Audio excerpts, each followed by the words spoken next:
Folks, we are live. Welcome to Talking Crit. I am your host, Eric Tenkar, your bartender in the OSR. Next to me on your virtual stage, none other than Bad Mike Battleato, my once a week work spouse. And below us is none other than Joe Bloch. Not with us is Jim Kitchen. Jim is at Gen Con. He is one of the auctioneers. He let us know that they've taken in over 20,000 items for the auction. So it's going to be amazing. If Jim doesn't pass out, he may drop in. We shall see. And if you were thinking you were going to be watching on Rumble, I'm still trying to figure out how to get that to work. So, you'd think that it would be as simple as a button, but Rumble is not as simple as just hitting a button when it comes to live stream. No, not simple at all. But I do believe that Twitter is again working. So, listen, we're just trying to give you options. You watch where you want to watch. It's all about options. So, Mike, options. Yes. I got to. So, by the way, this is Gen Con week. So, everything's, if you notice, like Facebook's a little quieter. Thank God. Everything's a little slower. Maybe if you're running an auction this week, probably not the best week to be running an auction. I'm not running any auctions this week except for my eBay stuff, which is buy it now. I don't run auctions. There's some weeks I don't run auctions. Gen Con week, there's a few Christmas, a couple others, but yeah, everybody's out of town. Nobody's buying stuff this week. It's nice and quiet. And we were just talking before the show went on. They are not selling tickets anymore. And does that mean that there's no walk-ups at all? I mean, is there? That's what the signs say. Sold out all days. Yeah, that's because you're going to get some people that bought tickets that aren't going to show up. Because that's what it happens in every con. It happens in North Texas. It happens everywhere. So it would seem there might be space to fit people in because if let's say we get 10% no shows and we have 500 people, that's 50. They're talking 70,000. Does that mean they get 7,000 no shows? I mean, I don't know if they do. It seems like they would have room for people, but nobody here gets knows. So I don't know. Not judging by those pictures from previous years. Yeah, maybe they're like the average doctor's office. They overbook. It's like we can only fit in 80,000 people. 10% won't show. Oh, then we'll sell for 90 and just. Well, it probably it's probably our event, I don't think there's too many fire departments watching to make sure we don't fill up the North Texas hotel. But I bet they have to because that is a hazard there. If they started getting way crowded and let's say they had an emergency or a fire, that's really bad. So, yeah, you definitely don't want to go above whatever the recommended amount of people you can shove into the convention center and the stadium and all the attached properties there. So. At the risk of going negative right off the bat on the show, I am honestly surprised that a Comic-Con or a Gen Con or a Dragon Con hasn't been the target of some sort of nefariousness yet. I mean, well, it is until together. Yeah, it isn't until it is, right? And then we're like, oh, we should have seen this coming, type of thing. And I this is dark too, but years ago, I had a friend that worked at an amusement park. Nearby Six Flags over Texas. It's part of the Six Flags network. And we sat there one night and we spitballed a terrorist attack. This is like in 1980, 88. Oh, nice. About how horrible. Yeah, because we're just, we're idiots. We're drunk idiots. But we're sitting there going, how easy it would be just to really mess things up at an amusement park. Because at that time, the 80s, the amusement park had rent-a-cops. That's all you had there. You had a bunch of rent-a-cops. And you had thousands of people in there on any given, day in the summer. And we thought, man, this is a soft target before the word soft target ever became a word, soft target. But so until it happens, nobody thinks about it. So I hope not. I know people are a lot more they're not more vigilant nowadays. You know what I'm saying? That they don't, if somebody's walking around, I mean, even the idiot kid that took a shot at Trump, everybody saw him. They saw him and knew he was weird. People were following him around, Hold on. they just. Mike, you're saying everybody saw. Hold on. Yeah, well, they lost track of them They lost track of them 8 times, but I'm putting on my Magic Secret Service goggles.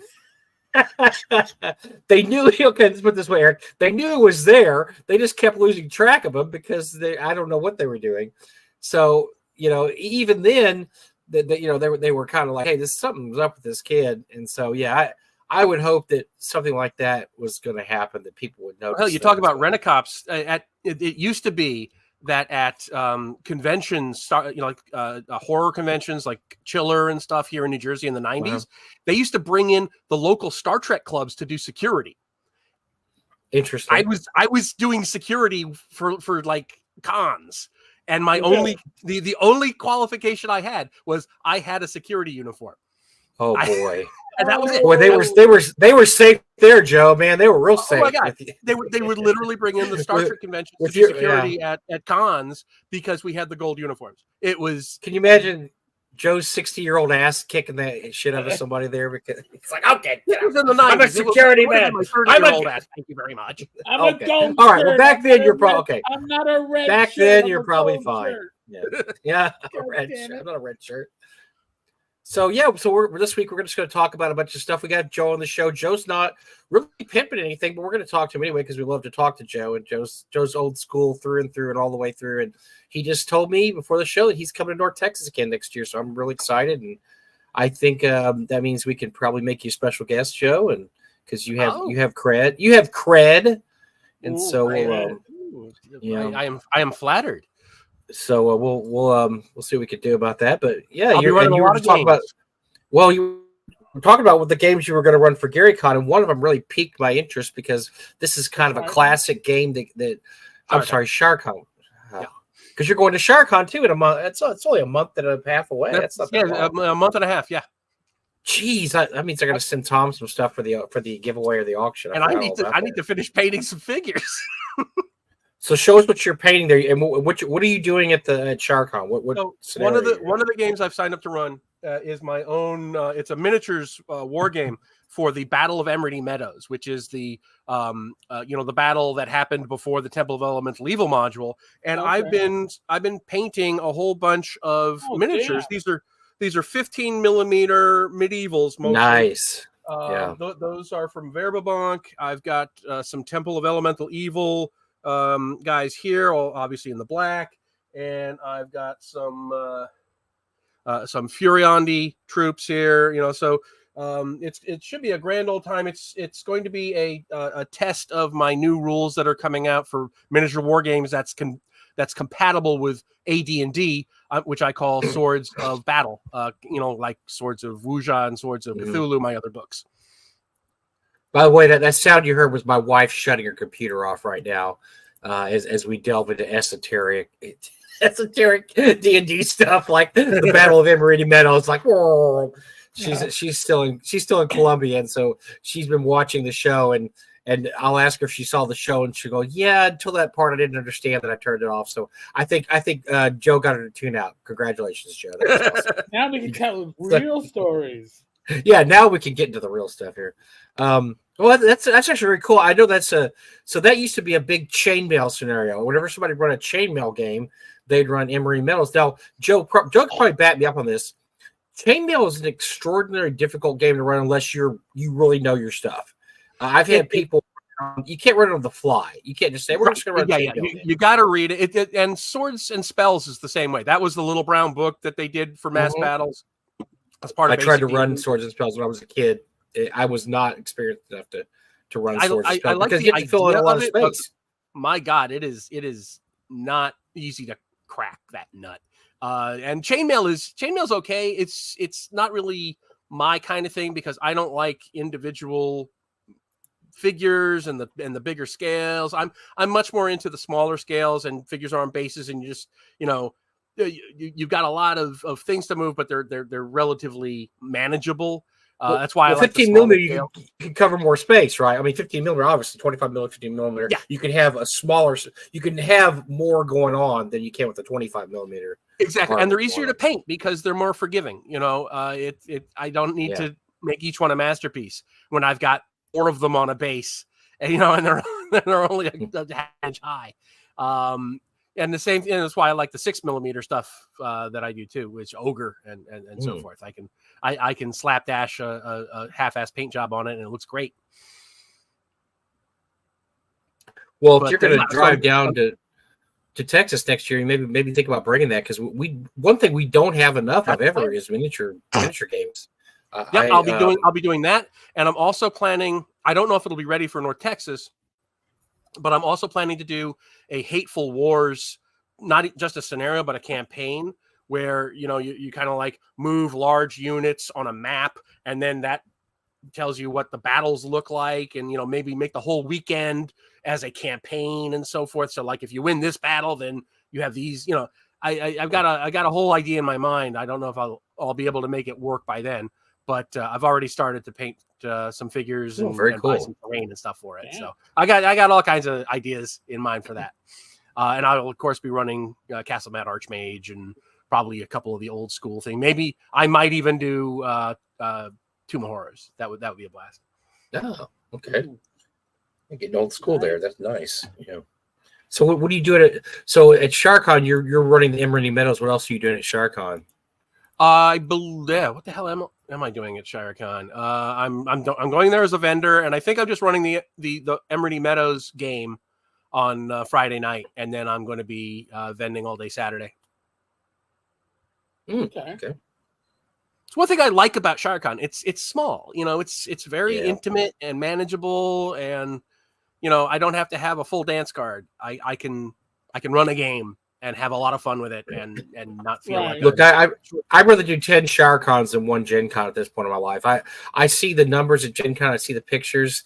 I'm so out, guys. I'm just so out on those giant gangbang cons. It's just, it looks cool. The idea of it is awesome, but man, the largest con I ever went to was the last Gen Con I went to, which was 2008, and I believe it was 39,000 people. It wasn't even 40,000, and it was pretty crowded. It wasn't terrible though. It was fine. But when I see these numbers like 70,000, 80,000, I'm just like, where are they putting all these extra people, man? It's just too much for me. I can't deal with it. You're getting hotels in the suburbs and commuting in to a convention at this point. I mean, your schedule has to, especially if you're working at a table, your schedule has to include commuting time to and from the venue, just to make it all work. And I still, every once in a while, will see the Facebook post. Oh, whatever company it is, you never heard of them, but we have room in one room for 2 more people, so it'll be 6. So if you want to volunteer and work 10 hours a day, the rest of the time is yours. What are you sleeping in the tub? I mean, I slept in a tub in college, but I'm not going to do that again. It's like, No, my days of, everybody getting together for road trip and everybody sleeping on the floor and the beds and the chairs. That is donezo. That has been donezo. We used to do that. There was a big Star Trek convention because I used to be a member of Starfleet International, and was very active in the Star Trek clubs and stuff. And there's a big Star Trek convention here in the Mid Atlantic called Shore Leave, and we all used to pile down into we'd get like 3 rooms or something because they would sell out right away. Yeah. And we would get like 2 or 3 rooms, and there would be like 20 of us. 25 of us in this room sleeping on the floor. Oh my God. But yeah, then I grew up, and I'm not in my 20s anymore. I'm not sleeping on any freaking floor. I hear you.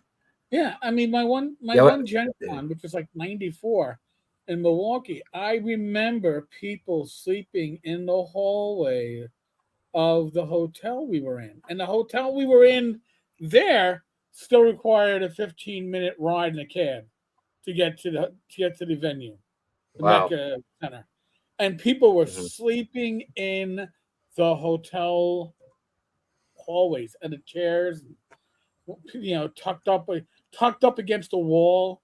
It's like, how the last time I went to Gen Con, which was it was in the late 80s or early 90s. It was still in Minneapolis. and people were doing that. You would just see people sacked out, Yeah. and they would do that all weekend. That was their plan. I'm going to sleep in the hall and eat hot dogs 3 meals a day. So I know the A-Con's one of the largest anime cons in the United States. I remember back in the 90s, I mean, this con's been going on a long time. It's in Dallas. They had such a problem with people showing up, and they wouldn't have a hotel, because we're talking downtown Dallas. So, it's kind of pricey to get a place there. And if you got a place far away, you had to walk a good way. Dallas has no mass transit, or they didn't back then. They really didn't have mass transit. So you would have to walk blocks and blocks and blocks. So what happened is people would go to the hotel with A-Con, and they would be sleeping in the hallways. But it got even worse than that, because there was this practice going on where, how should I put this delicately? Basically, people would sleep with you for a room. And when I say sleep, I mean sleep. Yeah. And so it got really bad. It'd be like you'd have all these kids show up, and I say kids too. They're like in their teens, and they'd go, "Yeah, who do I need to bang to get a room around here?" And that's what it boiled down to. And so they put a stop to that after about a year, because it was a bad look, man. It was a bad look that people were basically I wish I had known about this. Having sex for. You'd have been in there. What do I need to do? I need a room. What do I need to do? I gotta get rid of it. But yeah, it got really bad. So they changed their policy after about a year of that, because there was complaints by parents, there was complaints by everybody. Like, this is disgusting. I mean, you can't do this. So what they did was, you could not get into A-Con. It may still be the practice area unless you had a room. Unless you had a room, and they cleared the halls. They had guys walking every hour, clear the halls. You no more sleeping in the halls. If you're sleeping in the halls, you got to go. You're a vagrant. You don't have a place to stay. You're homeless. You need to move. I'm picturing Pinkertons with like the James, the strap belts and like a billy club. There you go. But it was, so apparently the practice has been going on for years. But a newspaper got a hold of it, doing a story on A-Con, and they were talking. I think it was some girls, and they're like, "Oh yeah, we had to do this to get a room." They're like, "What? How old are you?" Okay, and so they ran a story on it, and it was like, it blew up, and they're like, "Yeah, we can't have this going on in downtown Dallas." So they changed like I said, the policy. Then you had to have a room ticket, and then you had to at a certain point you had to have, like after 9 o'clock, if you were in the hotel, they would ask you, "Do you have your room key?" And if you didn't have a room key, you're out, because they said, no, we're not doing that. We're not having people sleep on the floors and or trade sexual favors for hotel rooms. That is not a good look for us. So now, for all I know, now Dallas, for those who don't know, we have one of the largest furry cons in the United States here. It's way on the down low, but maybe they still do that at the furry con. I don't know. But at least you know about it. So that's yeah. I'm Roadrunner. In case you go to that con this year, I'm Roadrunner. So no.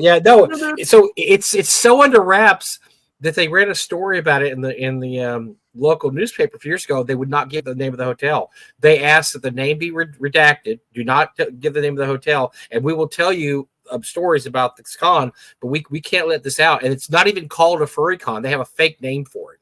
It's like Black and Decker Con or something. They make a fake Midwest name because insurance salesman. Yes, and it's a gigantic furry con, but they can't.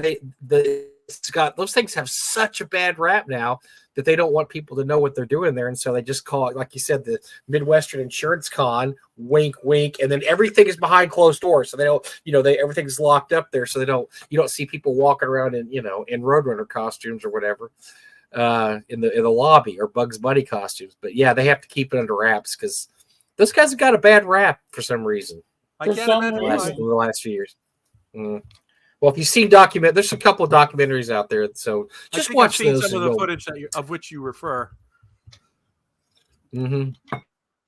You'll kind of get an idea about how interesting that's creepy as hell. How weird that is. So. I did have one story about, so two stories. One, when Doug and I were moving from one hotel to I think we were moving from the Holiday Inn to the Marriott. So between year 5 and 6, we started looking at hotels. So we thought, well, we'll go to Dallas, even though we're more of a mid-cities convention because it's right by the airport. Yeah. We'll go to Dallas because there's Love Fields in Dallas, whatever. So we went to this one hotel, nice hotel, really big, kind of older. And so they asked if they could have a couple other people in the hotel sit in on the meeting where we talked about the convention. We're like, yeah, sure, whatever. And so we started talking about the convention, and as we're talking about it, you could tell they kind of relaxed. They were kind of real tense at first. They relaxed, like, okay. And so we, talk about the convention. I said, well, here's the deal. Last year we had a vampire LARP convention at the hotel, and it went horribly wrong. Apparently, we're like, oh yeah, this isn't LARP. These are older guys playing board games instead of the table. They said, okay, good. They said, because it got out of hand real quick, and apparently, I know most LARPing conventions are really good about keeping the wraps on stuff. Like, look, you can only LARP here and here and here, and don't do this, that. But apparently, those people as vampires going all over the hotel. This is a gigantic, like I said, an old school, big old Hilton hotel. And they're walking around scaring guests, it's because like somebody be getting up to, get a drink at the, at the vending machine at 3 a.m. They're walking through there, and a guy goes, yeah, jumps out at them, and, wearing a vampire cape. So it was way off the chain. And so they said, okay, we just wanted to be sure that, that you weren't, that wasn't your kind. No. We don't do that. We're too old, bunch of old, fat white guys. We're not going to be going around dressed in capes or, wearing makeup and stuff like that. But they had a real problem with it. So they had banned the convention from their hotel any further. And that's not usually, like I said, most conventions are usually very, very good to their hotel. You know what I'm saying? They don't want to burn their bridges. Yeah. And so that was not a good look for that LARPing. And then another time, my wife and I stayed at a hotel in Houston, and there was a LARPing convention there at the hotel. But they kept it. It was like they had a ballroom, and it was pretty much just in there. But people would walk back and forth, from there. And so we saw some pretty good costumes. Actually, we saw some pretty good costume people. And of course, I'm a gamer, so I would ask, I'd go, "Hey, are you guys doing the LARP?" You're like, "Yeah, we're doing the," and I talked to them and stuff. But yeah, it was funny because of course we didn't know that was there when we made the reservation, and they didn't really. And once again, they kind of kept it kind of quiet. It wasn't really like big signs out front saying "Welcome Vampire LARP." It was like, welcome whatever convention it was, and and then I talked to people. They're like, "Oh yeah, it's all LARP." Oh, here he is. After count, hey, we know he can count to 20,000. How are you? He can count to 20,000. Yeah. And he's probably still counting. Holy crap! We're all dunking on Gen Con. So can you hear me? Yeah, we hear you. Yeah, we got you. Hear you fine. Stupid things are farking up. Yeah, all right, can you hear me? You sound good. Yeah, you sound better than you normally do. You sound great. Holy crap! What a day. So I'll do a little bit of a brief recap. I know I talked previously about how the Gen Con auction was in a new location last year. I just can't even tell you how much stuff poured in today. 20,000 items. It's an all-time record for intake. I believe there's just around 5,000 items left to come into the auction / consignment store. It's absolutely bat stuff crazy. Really and truly, it's nuts. One of the other things is people have said for a number of years, oh, the collectibles auction's getting worse. The collectibles auction's getting worse. What a load of horse shit. We have a first printing brown box. I haven't seen it yet, but it's there. We have so much stuff. We have early pagan publishing. The first 4 issues of The Unspeakable Oath, they don't look like they've ever been read. We have a bunch of pagan publishing adventures, including a playtester's scenario kit, as well as accessory kits. Stupidly hard to find, that early pagan stuff. Yes. And so there's a giant pile of that. We have a Brimstone, which is the collector published sequel to the Daystar Publishing Pharaoh and Rasasha. We have, it's just crazy. There's tons of great TSR early box sets where there's dice and crayons still in the package. We've got just an embarrassment of riches. I've used that phrase, but it's the only one that counts. And I can't tell you how much fun it is to hear people just piteously bitch that they can't bid online. Well, you want to play, you got to be here. And I understand that everybody can't get to Gen Con. I totally understand that. But we're seeing a serious uptick. We saw a good collectibles auction last year, and this one's just going to blow the doors off.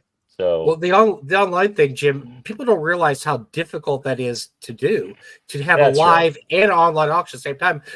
We do it at Gamehole, and there's hiccups because it's, you have a delay. You have a delay between. yes. If you have, so I know you as an auctioneer, Jim is a professional auctioneer. You have a rhythm, and I've done auctions before. I'm not anywhere near Jim's caliber, but you have a rhythm you get into. You get this rhythm, and you're working the room. The last thing you want to do is to stop down and say, okay, what's the online bid now? It's just like power down. And really and truly, Gamehole's done it. Gary Kahn's played around with it, and what I would say, which is no disrespect to any of the people involved, the largest auction houses in the world figured out that the only way to do this is that the high-end bidders have an assigned person who's on the phone with them. Absolutely, and they have a high top end in the room. When it goes past that, the person on the phone says, "They're past your max. Do you want to keep going?" And that person then says yay or nay. And really, we're still blessed with a collecting market that's a little smaller than that. I don't think, I won't say for sure, but there's probably 20 people max that might be really throwing aggressive bids. But the original artwork, we have 4 original paintings this year. Wow. We have a Parkinson. And these are not big, they're not very large, but they're 2 Easleys, an Elmore, and a Parkinson. And if you think you're going to have a crack at this stuff again, people are delusional. I just don't understand that. And so, yes, I'm sorry that you can't bid on it because you're wherever, but sweet Christmas. There's a reason you come to Gen Con, and there's a reason you come to the auction, right? I just can't tell you. The store is overflowing. I've never seen so much stuff in the store ever, the consignment store. And the auction categories, they're scary. Like, we've got so much stuff we're going to have to get through. And so, again, it's an embarrassment of riches. I'm glad to have it this way. I'm very, very glad to have it this way. But I got a lot of work to do. I have a lot of work to do on Friday and Saturday. It's going to be nuts. So you'll be busy. But you're going to be busy. Otherwise, the show, I haven't even gone near. I mean, I spent all day. I got to the auction hall at 8. I left at 6:30, 6:45, somewhere in there, almost 7 o'clock. So I didn't get to see anything else. But today is another setup day. The hall will open tomorrow. The show kicks off tomorrow. The street people of Indianapolis, we seem to have a new level of crazy. There was a fight last night near the hotel, and they're certainly out on the streets. So we'll see what happens with that. There's a lot of kerfuffle over the fact that they're building a new hotel where there used to be a big empty lot. There's a big debacle over parking that people who've been relying on this one parking service have been upset. But it's Gen Con, and it'll be fine. Everything's going to be great. So I haven't seen the programs yet, but I'll probably get programs tomorrow. And I don't even know what the big releases are. I know WotC is going to have the Player's Handbook in quantity, I think 7,500 a day. I know the USPS is going to be here for stamps. But as far as the rest of it goes, there's the 50th anniversary exhibit. And so Bill Meinhardt and some other folks have donated some things. John Peterson are there, so there's some great stuff to see there. I don't know. Come on, it'll take me wandering around the hall on Thursday and Saturday to really sort of take some of all of this in. But my focus has obviously been the auction hall, and it's just insane. We have the fellow who did the Lizard Man logo for TSR, Bell. Greg Bell. Greg Bell. We have a banner. We have a banner that's autographed by Greg Bell in the collectibles cabinet, and he just doesn't do autographs. And so, this is your once in a lifetime chance to have his signature on the Lizard Man logo. So we'll see. Very cool. Very cool. So, I can't wait to see what some of the prices are going to be on that stuff. I'm really, as somebody who's a collectible guy, who's, as we talk about a lot in the show, I'm really kind of getting rid of my stuff. I've just turned 60, and I'm like, okay, time to roll on this stuff on out of here. So I'm really interested in seeing what some of the prices are going to be. because for me it's that time. It's that time to start clearing out, and I'm Right. hoping, fingers crossed, that the collectible market takes off, which I think it's been doing pretty well lately. So at least from Yes, my and we're viewpoint. seeing. I mean, I think it's very fair to say that we're seeing exactly what we all expected. We're seeing more slabbed modules. I haven't had a chance to look at the slab modules yet, but I haven't seen anything that has a score north of 7 or 8. That doesn't mean that they're not there. I just haven't seen them yet. And it is very clear that slab modules are the way the market is going to move. I've had people ask about it. I've had people ask me about the process. And This is what once I the got back. collectors, yeah, What I Once got the- this back yesterday, and everything is 9.8 or better, baby.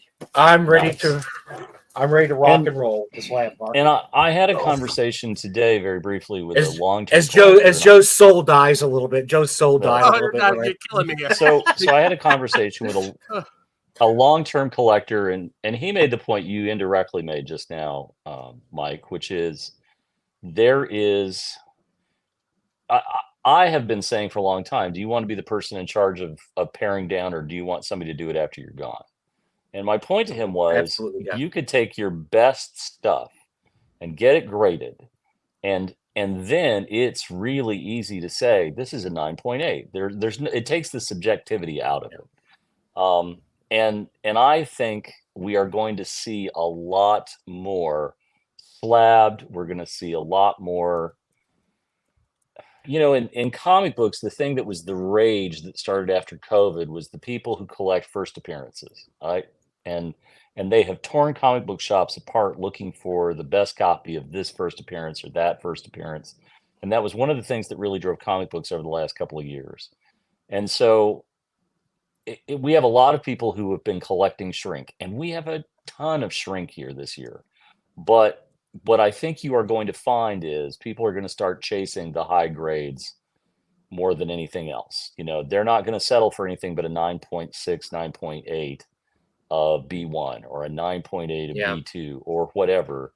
And we're going to see that reflected, that when those items do come up, they're going to do really, really well, because the collectors with money aren't going to throw good money after bad. Why on God? I mean, if it's a 4, it's a coaster, right? I don't know why you slabbed a 4, but you slabbed. Yeah, we've talked about that before. There's really no point unless you're going to do it. So I have a low grade B1 in here. It's a 6.5, but it has Darlene's signature on it. B1 is my favorite module ever. I'm going to put it above my desk when I get my shelf. And it's for me only because it's an average condition module. Why would you get something like that slab? You don't need average condition stuff slab.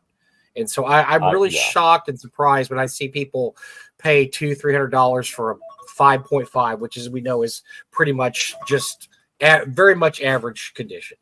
Yes, and again, I think if you have great copies of things, you're going to find that people are going to chase that, and people are going to pay money for that. And again, the collector I was talking to today had a ton of great shrink that we were talking about, and I said, you're doing a disservice to yourself. You've got to get that done. And yes, CBS. So this is my this is my my 5.5 B1, but it has a Darlene signature. It's hard to see. I'm sorry, the glare is really bad. That's all right. But it's got Darlene on it. I had her sign it this year. I wanted one of her covers. I really like the classic mono cover, but I adore Darlene, and Jim and I both do. We adore her, and I wanted this as one of my showpieces that I could put over my desk and have a signed Darlene cover. So it's not for sale. I knew the condition was iffy. 5.5 is very average. I think but really it's for my own. Mindset. I really think it's a different mindset, because somebody like me, my collection is accidental. My collection is purely a function of the fact that I want these things so I can play them. And this happens a lot with my. Go ahead. Go ahead. Oh, no, Joe. I think the material is out there, right? There's no shortage of ways that you can get the original source material without, we see this all the time in Facebook RPG groups, the places that have auctions, the places that have items for sale, and so on and so forth. And I watch people pay what I would consider to be stupid prices for things that I wouldn't put in a bird cage. And that's okay. I people caveat emptor, right? But if you want to play stuff, there's no shortage of great ways to find this material at an inexpensive cost. You can find this stuff without breaking the bank. I'm gonna push back on that. I think there is really a visceral value to playing, to like when I run Tomb of Horrors, for example. Sure. I'm taking out my copy of Tomb of Horrors that I bought in 1979, the monochrome, and it's torn to it's beat to hell, but it's significant because I've been playing this exact book for the last 40 plus and years. You know every scuff and every mark and every pizza stain, and that's your personal copy. This is my copy of G3. This is where I X'd out the giants the first time in the hallway with a pen. And I think there is value in that visceral experience of holding something and I don't using disagree, something that was used historically. But a lot of that is it was your personal copy. We've got a lot of people who are in the hobby who are jumping in on this now, where they've never played this, they've never tried that, and so on and so forth. But it also translates into miniatures, because I do this with Ogre. I'm a huge collector of Ogre metal miniatures, the Steve Jackson game. And I, every once in a while, I'll stumble across a pile of Ogre stuff from like Martian Metals or the original from the 80s, miniatures that are still in the blisters. And the first thing I do is I rip them out of the blisters, I assemble them, and I prime them, and it kills people on the Ogre groups on Facebook, because they're like, whoever the other person is that's hoarding them in the blister thanks you every day, and that's okay, right? I hate getting into the weeds of conversations like this where I'm not saying you and I are, but there's so many different flavors of the wheel that I try to really stay away from this, because you have the people that are determined to rip things open and play with it and do it what it was intended and so on. You have people that are buying and setting it aside on. You have what I would call the speculators that, 30 years from now, this is going to be worth something. You have the people that are, I lucked into a giant lot of modules in Canada that was probably, I'd say they're around 8.0, 8.5 on the grades. The guy had opened them, taken them out of shrink, looked at them, put them in a box, and never touched them.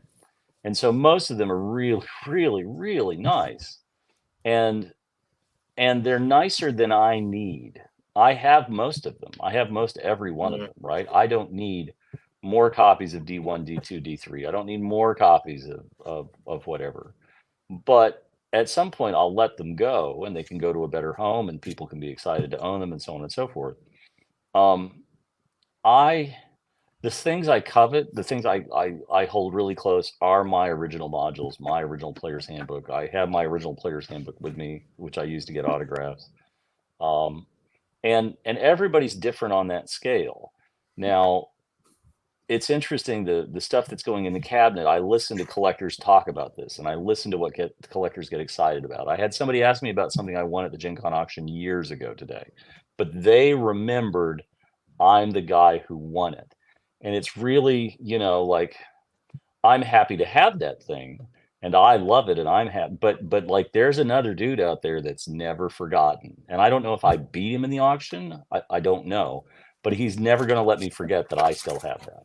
And I was just like, okay. Like, I don't wake up every day thinking I own that object.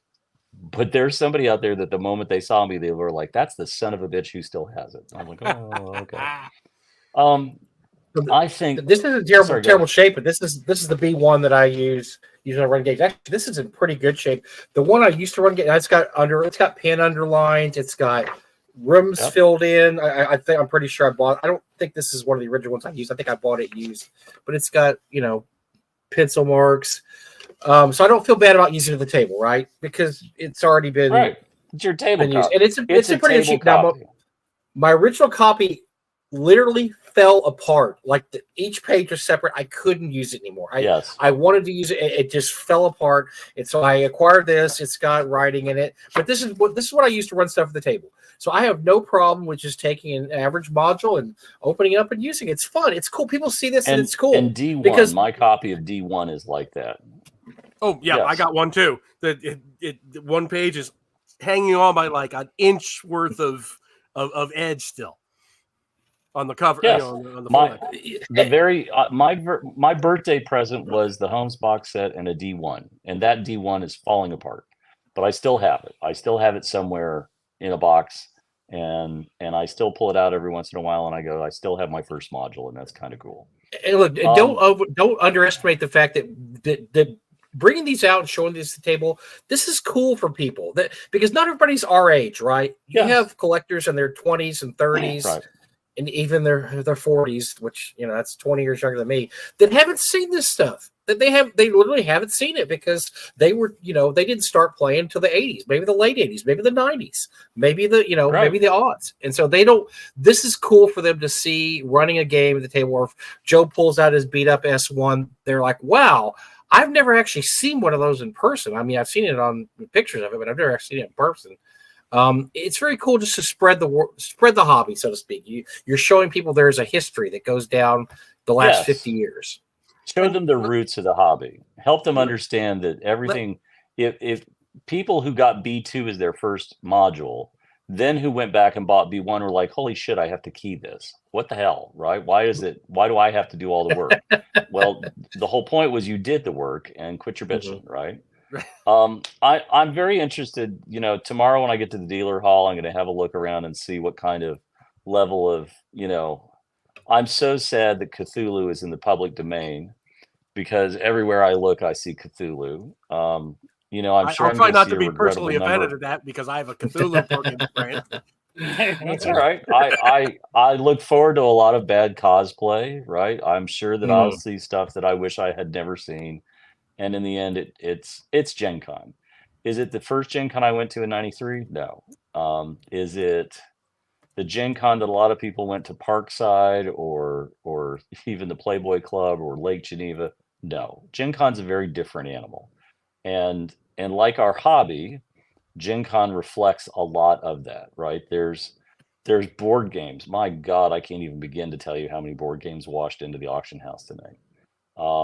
The weather, somebody asked about what the weather's like. We're supposed to have rain off and on the entire week.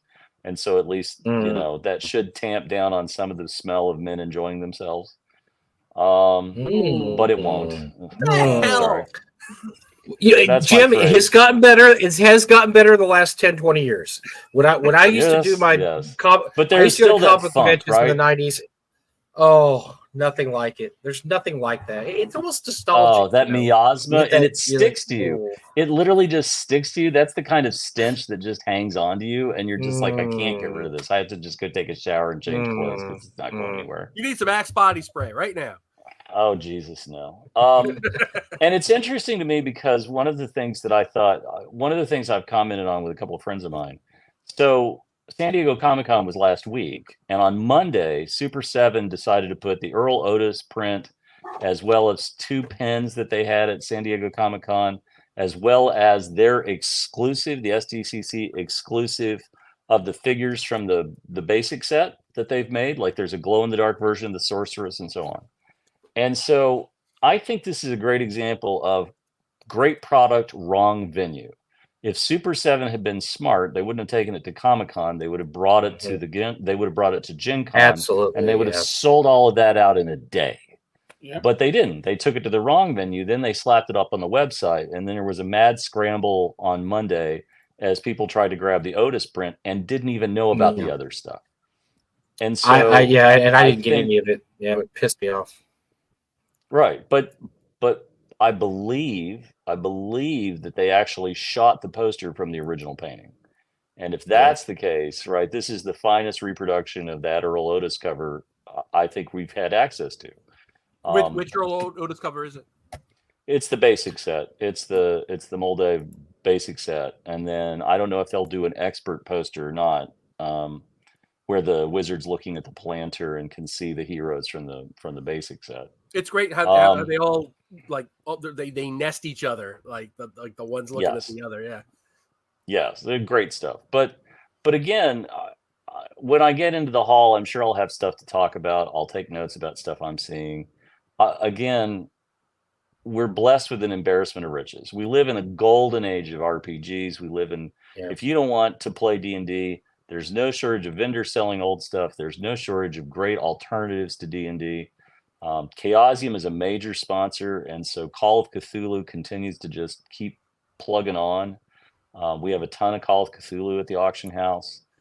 They're releasing a special leatherette version of something at the show that I imagine will sell out instantaneously. There are still special editions. There are still con special editions that are coming out, and that's a good sign. Whatever the powers that be at Hasbro think, the industry is still doing okay. The industry is still doing just fine. Goodman Games has an enormous presence at Gen Con. They have events. They have their tournament on the Lucas Oil Stadium floor. They have a wizard van. They actually have the van there that you can play in with all the shag carpeting. Their booth is enormous. They just had their most successful Kickstarter ever with an amount of money that is simply staggering to see. I'm sorry, not Kickstarter, but backer kit. Again, I think this all shows signs of exactly. I've said all along that when 5th edition finally plateaued, one of the things that we would see is that we would begin to see people who had played 5th edition for 4, 5, 6, 7 years beginning to aggressively look at other things. I think it's one reason why DCC has taken off. I think it's one reason why you can fill in the list of things that people dabble in, but whatever it is, the market is expanding and growing, right? I'll be interested to see what the buzz is. You know, there's always the one thing that everybody's glomming on to get. And that's usually pretty apparent by day 1, day 2. And when I start to see that, that'll tell me where the mass is headed, where the masses are headed. And that's great. You know, that's fabulous. You can always tell by the shopping bags, but we'll see. We'll see. BattleTech, you know, sorry, go ahead. I would say one of the cool things about Gen Con the years I went and was just getting the special con only stuff. And that was what was cool, because I still have some of that stuff to this day. And some of that stuff really has never been reprinted, or it's very hard to find now. And I just got it because I was at that Gen Con and having to pick a copy up. So I always love that aspect of the dealer hall. And it's a real commitment to come to Gen Con. You know, one of the things that you have is booth space runs about, each booth section runs about $4,000. So if you have a 3 booth section, it's 12 grand off the top. That's the first check you're writing. Then you've got the cost of the people, right? You've got to stay in the hotels around, you've got to pay for transportation and so on and so forth. And so a vendor with a 3 booth space is roughly $18,000 in the hole before they even begin to sell something. And so when I see companies not doing special editions where they could recoup a tremendous amount of that money, I just look, that's just dumb. That's makes no sense. You're it right. Makes no sense. Right. They've chosen to do dumb things. And again, you can't make them. But the smart ones, you know, the big companies that we don't talk about anymore, like FASA. Every year at Gen Con, FASA had something special up their sleeve. Every year they had a limited leather edition or something that made sure if you had any tangential interest in BattleTech or Shadowrun or the fantasy, not Shadowrun, what was the other fantasy? Earth Dawn. There was something there that gave you a reason to come by. They had the Star Trek game for a long time. Sure. And again, this is stuff where I know local retailers will complain about it, but I have no problem with people lugging in all this stuff. You know, like if you've got a big release it at Gen Con. It makes no sense not to do that. Have a line of people, have everybody buying your new product. That's the way it was for Starfinder. You know, Gazzo had a gigantic line for Starfinder, sold the shit out of it, and great, right? Good for you. I want that to happen. I want your company to be healthy, but we'll see. I'll get on the floor, I'll get on the trade floor, and I'll walk around and I'll look at it the same way I used to look at it. WizKids has a booth, but it's not as big as you might think. It's crowded. There's a lot of, for whatever reason, there's a tremendous amount of corset vendors, and there have been for a number of years. And did you say corset vendors? I did say corset vendors. At one point there were 3. I think it went down to 2. But I'm still trying to figure out why a role-playing game convention needs corset vendors. But I am clearly, as fluffy as I am not in the market for a corset. You're not the target audience. You're not the target audience. At convention, because I obviously vended a lot of conventions here in the Northeast and some in other places. I've noticed that the ratio of actual game companies that vend at conventions compared to the soap makers, the steampunk vendors, this is the tchotchke stuff. The tchotchke stuff. It's really as everybody wants the fuzzy dice Cthulhu things. Nobody wants to actually buy games.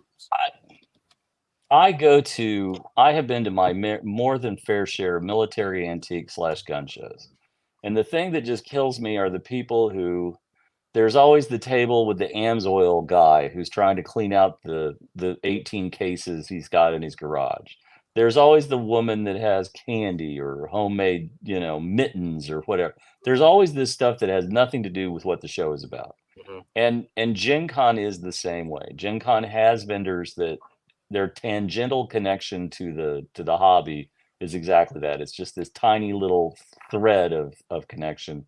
That has nothing to do with it. I just went to Historicon 2 weeks ago. Yeah. And every vendor there is gaming stuff with one exception. And he has this vast collection of military movies, historical military movies on DVD. He's probably the guy they kicked out of Gen Con a few years ago. There was a guy at Gen Con that used to always decorate his booth with camo and so on. And a certain element was triggered by the stuff that he sold, and then after the last time he was there, they kicked him out. It's the same guy. Yeah, and there must probably a box under the table with movies that we won't discuss that are about a period of time that might rhyme with World War II, and they might be people based in Europe who were the bad guys. He's got them on a loop. Sure. Those movies are on screens all over the place. He's got T-shirts, but it's not just that. It's it's history of all things. Yes. But that's the only one that's tangential to gaming at Historicon anyway. And this is a very it's kind of a niche audience because it's historical wargaming, miniature wargaming. But I was struck by the fact that the tchotchkes aren't there. There are people, and they are focused on terrain, miniatures, games. And let's give full credit to HMGS. HMGS said, "Knock that shit off." You put stuff out on your table that has nothing to do with this show. We're done. Yeah. And in fact, the single greatest military antique show I ever used to go to was around Easter in Minnesota. And it was called the Historical Arms Show. And what it was is a bunch of guys with massive collections decided to do their own show where they wanted to show off their collections and possibly sell a little bit of stuff. But this was their number one rule. Number one, nothing could go out on a table any later than 1950. If it was made after 1950, it was forbidden from being on a table. And if you tried to pull a fast one, right, if you did some under the table dodgy stuff or they caught, you were banned.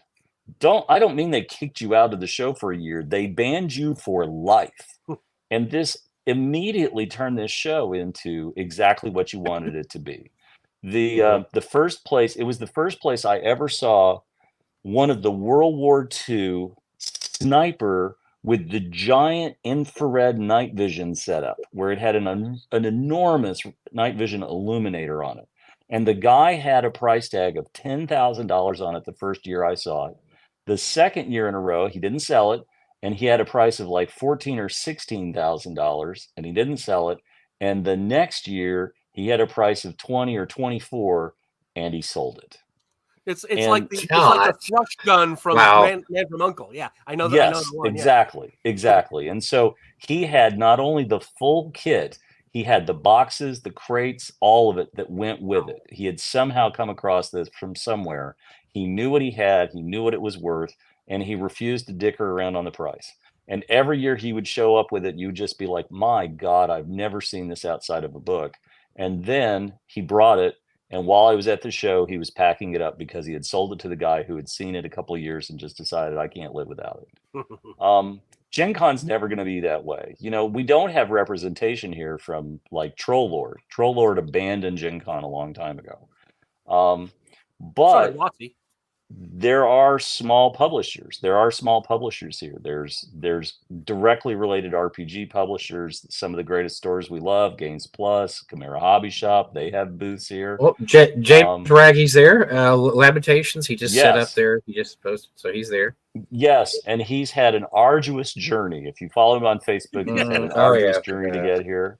The Finns travel. They don't travel well, but they travel. There's apparently a concert or something tonight because downtown is colliding. Gen Con is colliding with a younger audience prone to wearing attractive outfits with cowboy boots. And so I don't know who's the concert tonight, but the worlds are colliding as they do. If you're coming to Gen Con, I'll just throw this out. If you're coming to Gen Con, I will be in the auction house off and on. I'll be there all day, pretty much all day from Friday afternoon on until Friday night for the collectibles. I'll be there on Saturday night for the charity auction. I'll be around. You're welcome to just keep an eye open for me. I need to go because I've got to start heading over to the Diana Jones Award. Jim, before you go, I will give you a shout out as to who won the award tonight. Yeah, go ahead. Before you go, I got to thank you because I watched you talk about the Wizards of the Coast Greyhawk thing, you know, with the DM's guide, and based on what you said, I started a whole stream of videos on Welcome to Greyhawk. If you've never seen Greyhawk, watch these videos. That is a direct result of your commentary. So I want to thank you for inspiring me to do that. Well, and I mean, what I would say is, right, I'm a big believer that you grow your hobby. You grow what you love, right? I have a neighbor who had me helping him with installing a lock in a door. And instead of just showing up with my tools and doing it for him, I actually showed him why I use this chisel here, why I did this, and so on and so forth. And he's like, this is really cool.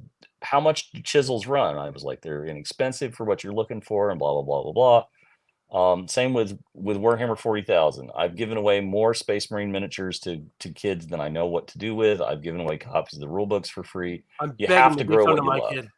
He just got into it. Oh my God. Oh, I'm so sorry. You will have no free money. But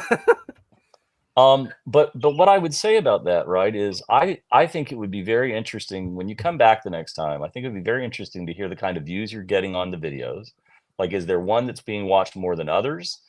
And always solicit feedback, right? What would you like me to do for the next one? The people who are watching these, what is it you're interested in about Greyhawk, and what would you like to know, and so on and so forth. And I think that's a great. If you ask people questions, they'll tell you what you want to know, and that's great. I'm going to lean into it hard when the DM's guide comes out.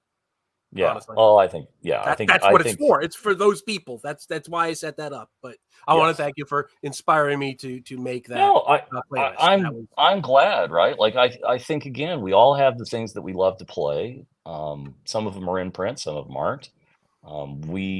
We share this passion, right? Like when I was at North Texas, Bill Barsh ran us through his Gamma X, which is his post-apocalyptic. You know, I was in one of his post-apocalyptic test run games. And it's a lot of fun, and it really does have a sense of another game that might rhyme with Gamma World. But it's going to be different. It's going to be a more modern system and more modern sensibilities, and that's okay, right? I'm okay with a homage or a pastiche and so on and so forth. My God, we have enough gatekeeping in this flipping hobby. We don't need any more gatekeeping. If anything, we should be tearing down the gates and inviting people to play at the table and so on and so forth. And I think that's where we're headed. Well, I know you I've got to go. I Thank- hate WotC, but I Thank love you, Greyhawk. Jim. And, you know, Thanks, Jim. No, Take it no easy. worries. Thanks. I Yeah, will thanks for have- showing up. We appreciate it. Good to say hi to you. Nope. See you. Have a Have a great good time one. at the auction. yeah, have Thanks. fun. Bye. Sell the hell out of. So, a couple of things I thought of when Jim was talking. First of all, Eric, do you remember, was the Player's Handbook, the new one, initially supposed to be released at Gen Con? Because I seem to remember it was not. There was no indication it was going to be. I believe that nobody knew about it until last week. See, I thought so. Didn't I they didn't have think I was going September crazy date for there. that one no, originally? you weren't going crazy. Now, Okay. how many copies are being given or are being given out, sold of the Gen Con version? 7,500 per day. Because No, I think it's just 75. All right, so there's I might be wrong. I don't. Jim had told initially 700 a day, but Roll for Combat indicated it was 750 a day. So I don't. There's going to be a limited number. It's going There's a 7 and a 5. So there's a digit And that there's we're somewhere, not yeah. quite sure about, and it's probably up somebody's ass at WotC. Didn't say that. Don't take any offense by it, folks. But the reality is that it really would have been. I mean, they should have launched the regular. They could have sold 100,000 copies. Oh my God! It would have been the best seller Everybody- ever at Gen Con. Everybody would have gone away with 2 or 3 copies because you're going to be buying copies for people at your table or whatever. But we had this discussion as to why would they not just put it all out at once? Well, Professor It goes DM, across sales quarter. It goes across Yeah. sales quarters, right? three straight sales quarters. Yeah. I Makes wonder sense if it now. isn't because they couldn't get them here in time. I Like don't know. if they couldn't ship it from China, in the containers, it wouldn't Well, get there. Well, here's part of my theory. Yes, the 3/4 certainly makes sense. However, that tchotchke that you get for pre-ordering that Red Dragon digital miniature Mm-hmm. for the as yet still not named VTT, they don't even name the VTT in that pre-order page. Digital tchotchkes, my God. Digital Oh, yeah. tchotchkes. Oh, yeah. Let us pile on. Oh yeah. When I think of digital tchotchkes, I think of Beavis and Butthead, all high on like Mountain Dew, going, I don't like the digital tchotchke. But the Okay, thing so is, they haven't named the VTT. The VTT has to be ready upon full release. Will it even be ready by next March or February, whatever the hell? so do you think this was?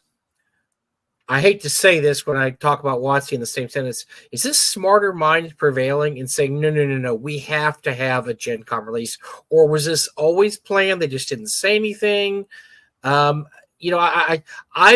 leaning towards somebody finally woke up there and said, no, we can't have this in September. This needs to.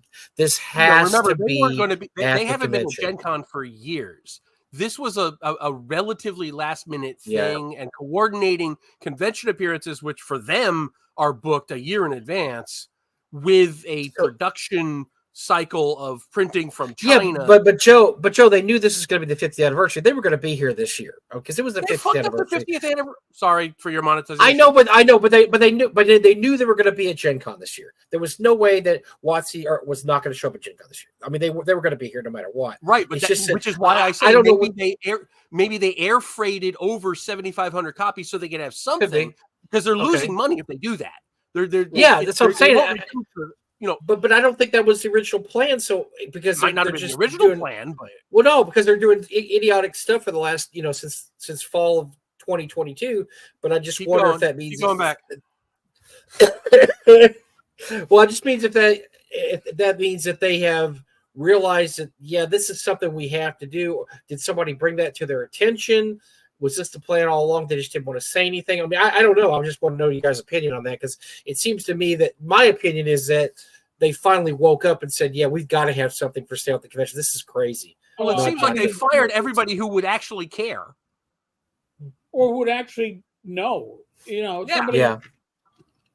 I mean, listen, it's not just Mike and I, but minds that have been following the whole WotC saga have been seeing that this whole pivot to digital is legit. It is serious. And in that pivot, they're also misplaying their hand. Whether you care about the tabletop RPG and industry or players that play at their dining room and living room tables at all, the idea that you want to give up the money that they would be willing to give you with the edition reboot. I mean, again, the whole bullshit of it's not a new edition, but you can't mix core books at your table tells me it's at least as much of a new edition as 3.5 was to third edition. I'm old enough to remember when they said that this edition would be compatible with every edition. Mm-hmm. Oh no! Oh, listen! Don't even get. I did blog posts on that. That's before I did videos on it. I remember. And it was like, oh, you can take your original D&D character with your first edition and your second edition, third, fourth, and fifth, put them all at the same table, and it will all work fine. Because 5e is magic. And then the person that made that statement, Monty Cook, either realized he couldn't do it or realized WotC didn't want that. And I strongly suspect after Monty was so gung-ho about wanting to do this, I think WotC didn't want that. They didn't want people holding on to their old editions so they could play it with the new edition. They wanted everybody on that new edition. Letting lingering editions still play at the table was not what they wanted. And it's still not what they want. Right. That's why 5e is not the same as 5.5. Right. Because they want to get you on that. They want to get you in the garden. And in that garden is one big treadmill. Right. And every time you rotate that treadmill, your credit card gets dinged. Well, I mean, that's true. You know, the whole thing of, oh, sure, you can play your D&D 2014 character at the same table with the 2024 rule books. You can certainly do it, but then they had the caveat. But you wouldn't want to. You wouldn't want to because you're going to want the new tchotchkes that you can't. Yeah, of course you wouldn't want to. They're going to give bonuses and advantages to the newer characters, so you can still play your older character, but it's not going to be anywhere as good as the newer character. Just letting you guys know. Going to be able to, that's what they're going to say. The worst part is you're going to be able to buy those bonuses and those advantages. Yes. Those are going to be microtransactions. You're going to be able to spend X number of gems or whatever that cost money, obviously, and you're going to be able to get the +1 sword or the scroll of protection from whatever. That's the end game. That's the goal. It's like playing Gauntlet when you would bring a roll of quarters and you would just put in quarters every time Valkyrie needs food badly. You would just pump them in. That's what they want. They want you pumping in your quarters every freaking day. Well, they want the microtransactions. And listen, we joke about Gleemax, we joke about 4E. It comes up frequently.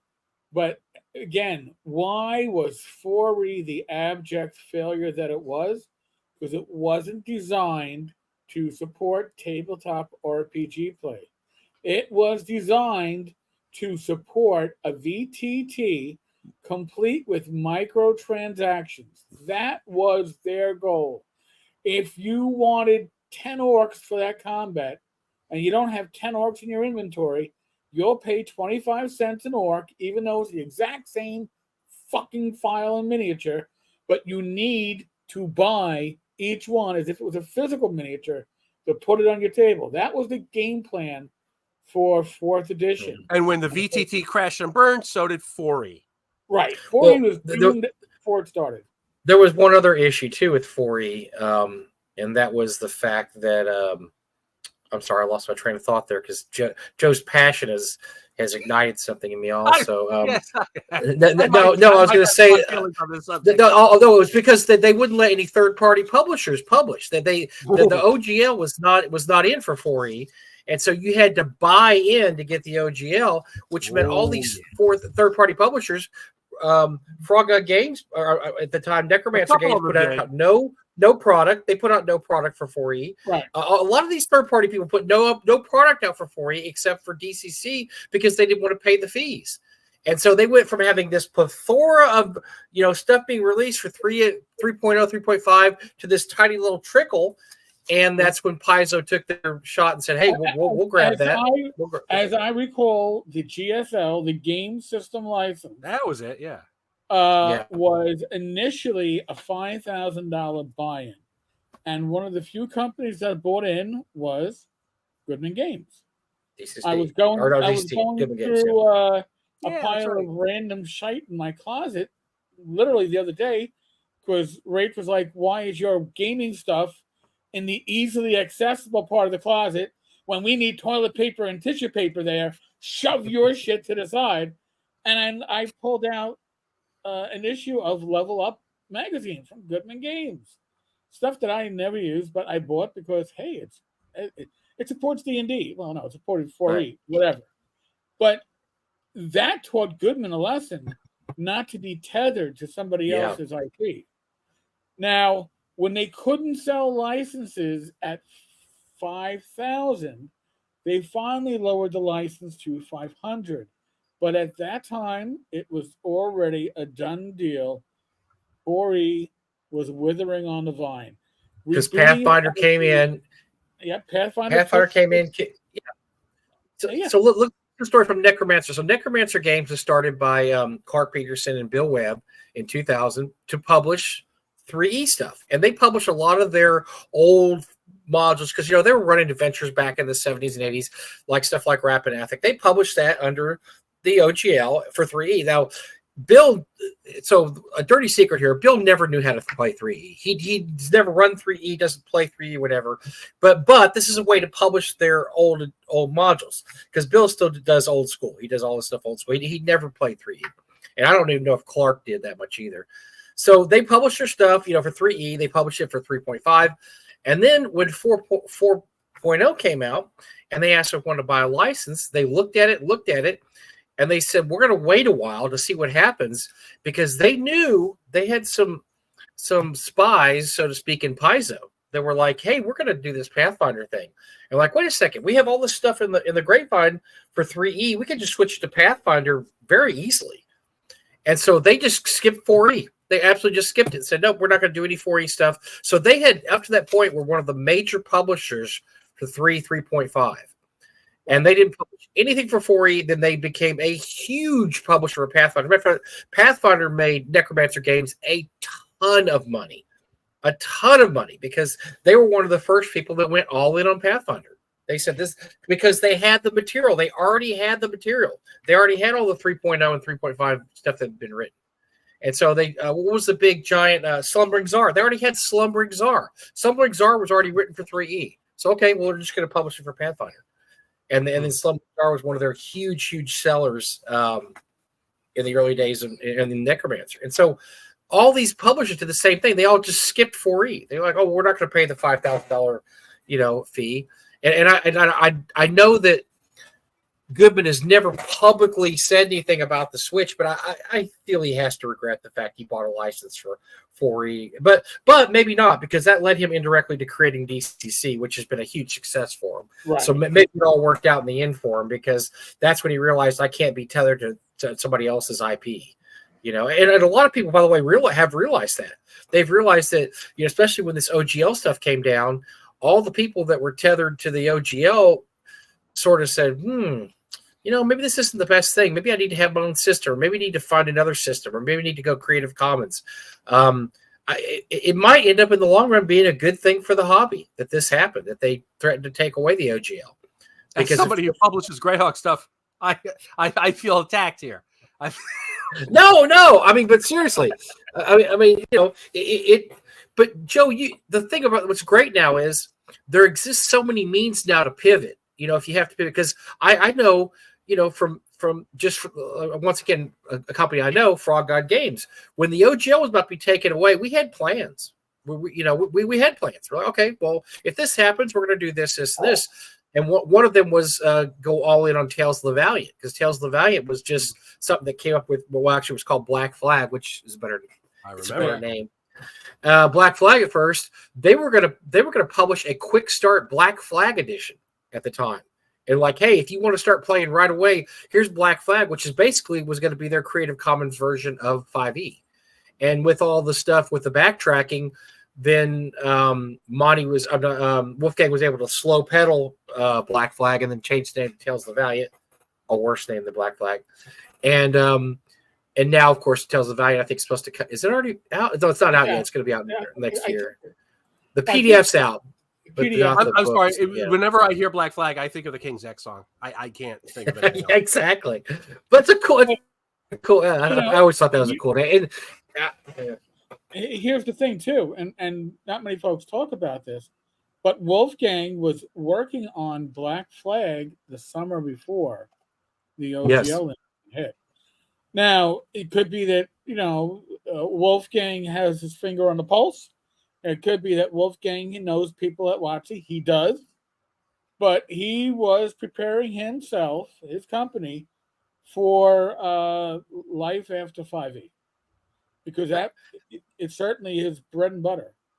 I'll give you another example, real recent. It's Greg Gillespie and Dragon Slayer. He made a reputation publishing Barrel Maze for Labyrinth Lord, and he and Dan had a huge fallout, and so he didn't want to use Labyrinth Lord anymore. And rather than look around and find the next, should I use BX? Should I do this, that? He just said, "Screw it! I'm going to make my own game." And I think it worked out really good for Greg. He is Dragon Slayer has done really, really well, and he's really happy about it. And now he can write his material for Dragon Slayer. He has his own game. It's basically a mixture. It's a BX / 1E, amalgam. And I think that in the long run, it's going to help him out a lot. I think it'll help out Greg a lot because he doesn't have to refer back to, oh, by the way, you got to go buy the Labyrinth Lord rulebook. No, he could say, go buy my rulebook. Go buy Dragon Slayer. And if he goes to conventions, he can bring Dragon Slayer. And he can sell Dragon Slayer. And so I think a lot of companies, look at Jeff Talanian and Hyperborea. Hyboria. I mean, that's pretty much. He's a freaking machine with that. Oh, my God. I envy him. No, and so we're waiting for Joe's retro clone to come out, and then the circle will be complete. Mine's already been out. I know. Version coming out. That's great, and but that's the way it goes. And I think that people are learning that it's not healthy to be tied so closely to a parent company like this, which is 5e, because we've seen what's happened the last 2 years about how they've driven absolutely off the rails. And that has left a lot of people's publishing companies in turmoil because they're like, do we stick with 5e? Do we wait for 5.5 to come out?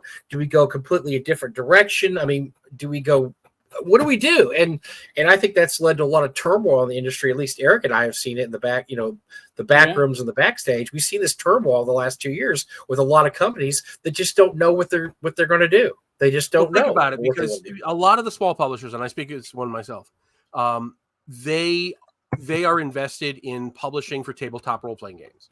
And they see the same things that we see for the last 2 years or more, that Wizards of the Coast wants to move things into the digital space. They want to make this they want to make Dungeons and Dragons a virtual game. And we might still publish some rule books and stuff, but that's ancillary. That's just to shut you people up.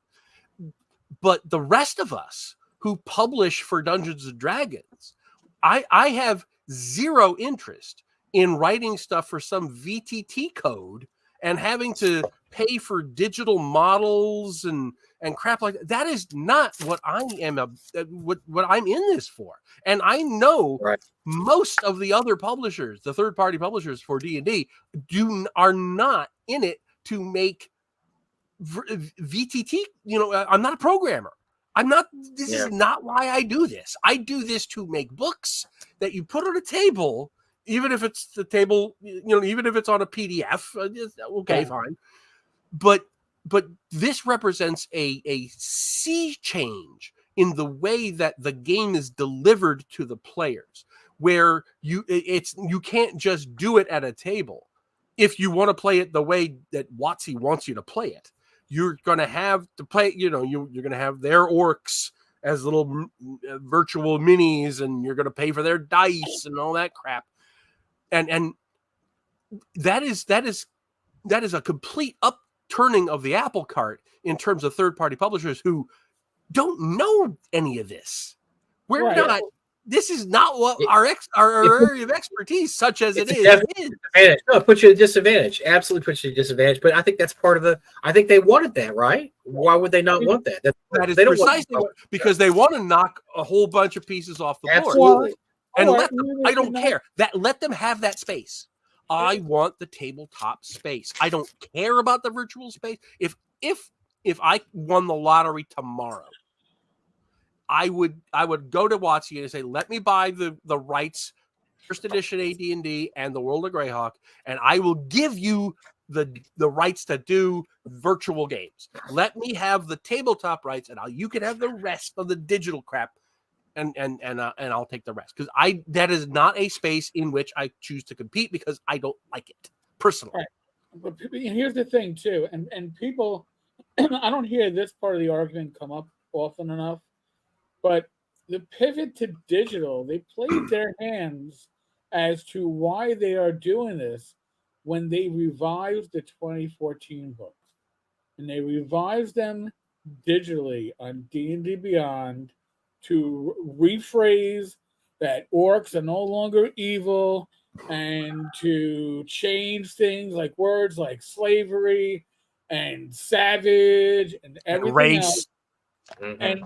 And why is that? Because with digital, you literally get to enter the world of 1984, and WotC can tell you, oh no, orcs in our game were always multi-alignment. They were always free to be lawful good. Well, no, I have a physical. No, physical copies don't count. And digital. Once we change digital. Remember, these aren't PDFs that you get from WotC. These are D&D Beyond. It's a living document. It's a living document. And Eric, you posted the thing this week about the designers' names who were taken off. Mm. Which means they could go in and alter anything they want, which even means taking creators' names off the material, which they did this week, by the way. Yep. I mean, look at what creators' names off the material. Look at what Games Workshop does. I mean, they don't credit their people at all. It's just no artists, no designers, no nothing. It's just this amorphous corporate blob. Well, and that's what Wizards wants. Right. If you don't credit them, then you can pay them all the same rate. You don't go, oh, well, Joe Bloch is a very popular writer and he's very skilled. We got to pay him more. Oh, if we don't credit them, then they'll never know if their work is popular because nobody will get credit. More to the point, they can replace you with somebody else and nobody will know. Yep. Like I'm going to again to the Warhammer thing. They didn't like the fact that one of their online presenters was getting popular on her own. So they changed the rules so that you could only see their hands.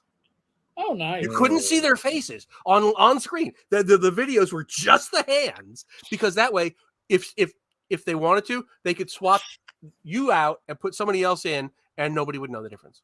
And that's the sort of anonymizing of design and creation is just it's evil. It's soul crushing. But take it to the next step.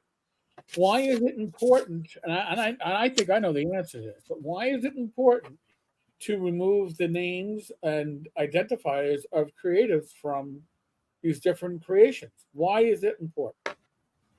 Because if you're going to go to AI, you don't want names attached to it. You just want the work out there. And I am not, folks, don't anybody think Tenkar is a conspiracy theorist. They're not, they've already said they're not. No. What they say is what the policy is today. Okay? And what the policy is tomorrow is what the policy is tomorrow. And just like they can promise stuff like, I know, putting the third edition SRD into Creative Commons. You can put that down the memory hole, because I don't expect to ever see that in my lifetime. I'm hoping at least to live another 25 years. That's I not have gonna asked them about that on X, and yeah, curiously, well, I have not received a reply. you know, I do read their updates, and it's like, you know, it was after they finished with the update to 5e. Well, the update to 5e was finished 6 months ago. If you got books coming out this week, Further than all that, right. But what I'm saying is, the later play tests were all just fluff. They were all just an attempt to, you know, placate the masses. But the reality is, the changes were done. they though? Think about it. If you because remember, from their perspective, the hard copy books are irrelevant. As to your point earlier, it's all digital books, and they can be updated at any point with any changes. But if there's going to be major changes to D&D Forever, all right, I'm going to call it that because they're saying it's going to be the Forever edition. If there are any changes to D&D Forever, my belief, we're not going to see anything besides small errata, even if that, for 2 years, because these books have to sell.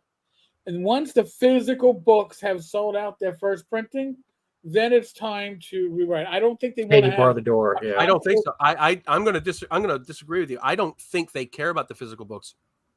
They want to get people on that VTT on the subscription every month. The physical books to them are lost leaders. The physical books are the razors. The VTT subscriptions are the blades. That's what they care about. That is what they're moving to. And if 6 months from now the book that you bought is out of date because it's been updated virtually, who cares? They don't care. What do you what do you think they're going to do? Apologize and put out a new version? They don't give a shit. I don't see them as loss leaders because they're not charging loss leader pricing on it. They are charging. Would you expect? Well, now they're not, Eric. They're not now, but maybe they will be in a year. They're not right now, but I think we've got. Maybe I was too generous saying 2 years, but I think you got at least a year before they start fucking with it. Now that being said, they could do I don't know, what was the one that changed the rules for 5e? The Xander's Guide or some shit like that. They could already do a rule supplement. That was Tasha's guide. Yeah. They could do a rule supplement that changes everything that you can now technically buy for your physical collection, but your digital collection will be immediately updated. I could certainly see that. But yeah, those digital books, they need you in their digital marketplace. And right. They want you in that walled garden. As Mike no doubt about it. As Mike and I have pointed out, you know, we had not just from sources, but from observations, there is an issue going on within the halls of WotC. And it is a jockeying for position. And that jockeying for position is between D&D Beyond and the VTT teams. One will be subservient to the other. They are not equals. One has to be subservient to the other. And D&D Beyond, that team, which also, by the way, got decimated during the layoffs, is of the belief that they have priority. They've been there longer. VTT should fall under them. And the VTT is like, we're going to be the moneymakers. You should fall under us. And I think with the D&D Beyond creatives names being removed from the digital versions, I think we're seeing some of that battle play out. And I think that when the VTT, which by the way, folks, if it's out this time next year, I will be very surprised. I don't see it. Maybe you'll have a beta. Well, they can't put it out until the Monster Manual comes out. So it's going to be, what, February? Right. And that's part of the reason, too, of delaying all this shit. Because if you get the Monster Manual out to September, the VTT has to launch with the full game. So now you've bought yourself 6 months by doing that. And I get a feeling that you may have an alpha that's a closed alpha with only certain people invited into it. Certainly won't be anybody on the screen that you see now. But Jenny D will do it, and Bob the World Builder. Well, they're going to be smart. They're going to get the streamers and influencers. And I don't mean to say that like a bad thing. I happen to like Jenny D's I do too, and everybody gives me hell for it, Joe. But I tell you what, I like her because she does her thing. She does her thing and makes money. I don't care. Doesn't bother me. Her thing doesn't mess with me. But no, yeah, they're gonna. But the last time, and Eric and I remember this story from last year. The last time they tried to get streamers and influencers on their site, it went horribly wrong because they had no details. They flew them all up to Seattle, Jenny D, and I don't know all the rest of the guys. And they gave a presentation that really told them nothing. And they all left pretty pissed, didn't they, Eric? They were not very happy because it was a whole bunch of nothing. And they realized the emperor has no clothes because there was nothing forthcoming of any significance, really. Now you noticed. Have you noticed the new controversy? Is that these influencers and they're getting paid. They're getting paid to shill for them. Yes. Yes. Well, of yes. course. And that's the whole thing now. Because, listen, if you were that sure of your product, you wouldn't be paying influence to show your product. You'd be giving it out there and saying, hey, listen, here's a preview. We gave you the Bard's chapter of the Player's Handbook. Give your honest feedback on it. No, they don't want that. They want the shilling. And there are certain channels that are very much into the show. Listen, everybody's got to eat. That was a common theme of it came to like making overtime on my job. Everybody's got to eat. Well, you know what? If your soul is part of the price of you eating, maybe you're in the wrong business. Okay. And I got to say, I unsubbed to any channel that was on that list, including Jenny D, despite the fact that I like her, just because, and I'll probably resub at some point, but because it really pissed me off that they were giving up their, what's the word, editorial integrity in order to get special access. Right. It really rubbed me the wrong way. But Joe, that doesn't have to be. That doesn't have to be. You can. I know Eric. I've known Eric a long time. Eric would not throw in a review just because he got free stuff. Because I know Eric. If he got something, this wasn't just getting free stuff. This was they got paid. They got paid money. Well, then, that's not. Yeah, that's a different animal. Yeah. This isn't the you got free stuff. Now you must say nice things about me. No, this is, hey, we're buying advertising on your channel, but you're going to present it as one of your videos. Sure. Right. You're going to do a 20-minute. Yeah, I remember that. Yeah, I know what you're talking about now. Yeah, I misunderstood. Yeah, you're right. Yeah. That's blurring the lines. It really rubbed me the wrong way, and it because once you get that check the first time, are you really going to say no the next time? Well, and even then, and look, me as a person watching, can I ever trust anything you say ever again? I mean, maybe you really did love whatever, but the fact that you got a check to say so makes me doubt anything you ever say. I forget his name. The British guy who does the D&D shorts. He actually had a video today about this where, he admitted, I'm getting access, or I forget what it was, but he said, I'm giving all that money, all the money that I got from this early access is going to charity. So, I'm not doing this to get more money later on. He actually did a whole, like a 15-20 minute video about the question of the ethics of doing that. I'm just mad that why don't they try to bribe Eric and I? I mean, I'll take your check. Now, I'm probably going to trash your product, but I'll take that first check. I'll take the first check, and then I'll trash you. I'm still waiting for my check because, I only said F you, WotC. I mean, surely all forgiven by now. By the way, so I want to. Can I pimp Joe for a second? Because I just remembered something. We were talking, and I was looking through a box here. I'm moving. So the saga of moving my office continues. My wife's out of town for months, so it's been put on hold. But I'm moving everything in my office out so we can redo the whole office, move everything back in. I'm finding all these things. So this is from last year. I bought these before I went on vacation. Every year, my wife and I go to a month down to South Padre Island, and I bought these so I could read them there. And I just want to pimp Joe here. Do you recognize these? Joe? I do. There's that one, and here's the V series. Here's V1. V2, my low level adventurer Yeah. Oh, and the So- and the so Great the- Rift one. Yeah. So these are oh gosh, how many pages are these, Joe? They're like Not 18 many. pages. 18-page little adventures. You can tell Joe went cheap with the free artwork there. I will And, tell you that is a classic piece of art from an old master, obtained at great expense of effort.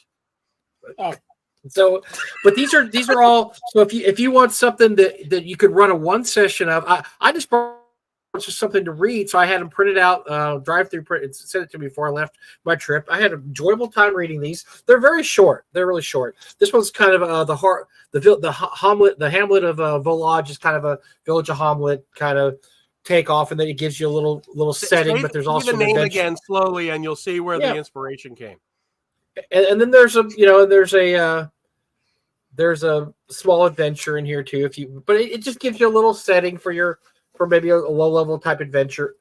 I liked them, Joe. Like I said, they're really small. They're very affordable.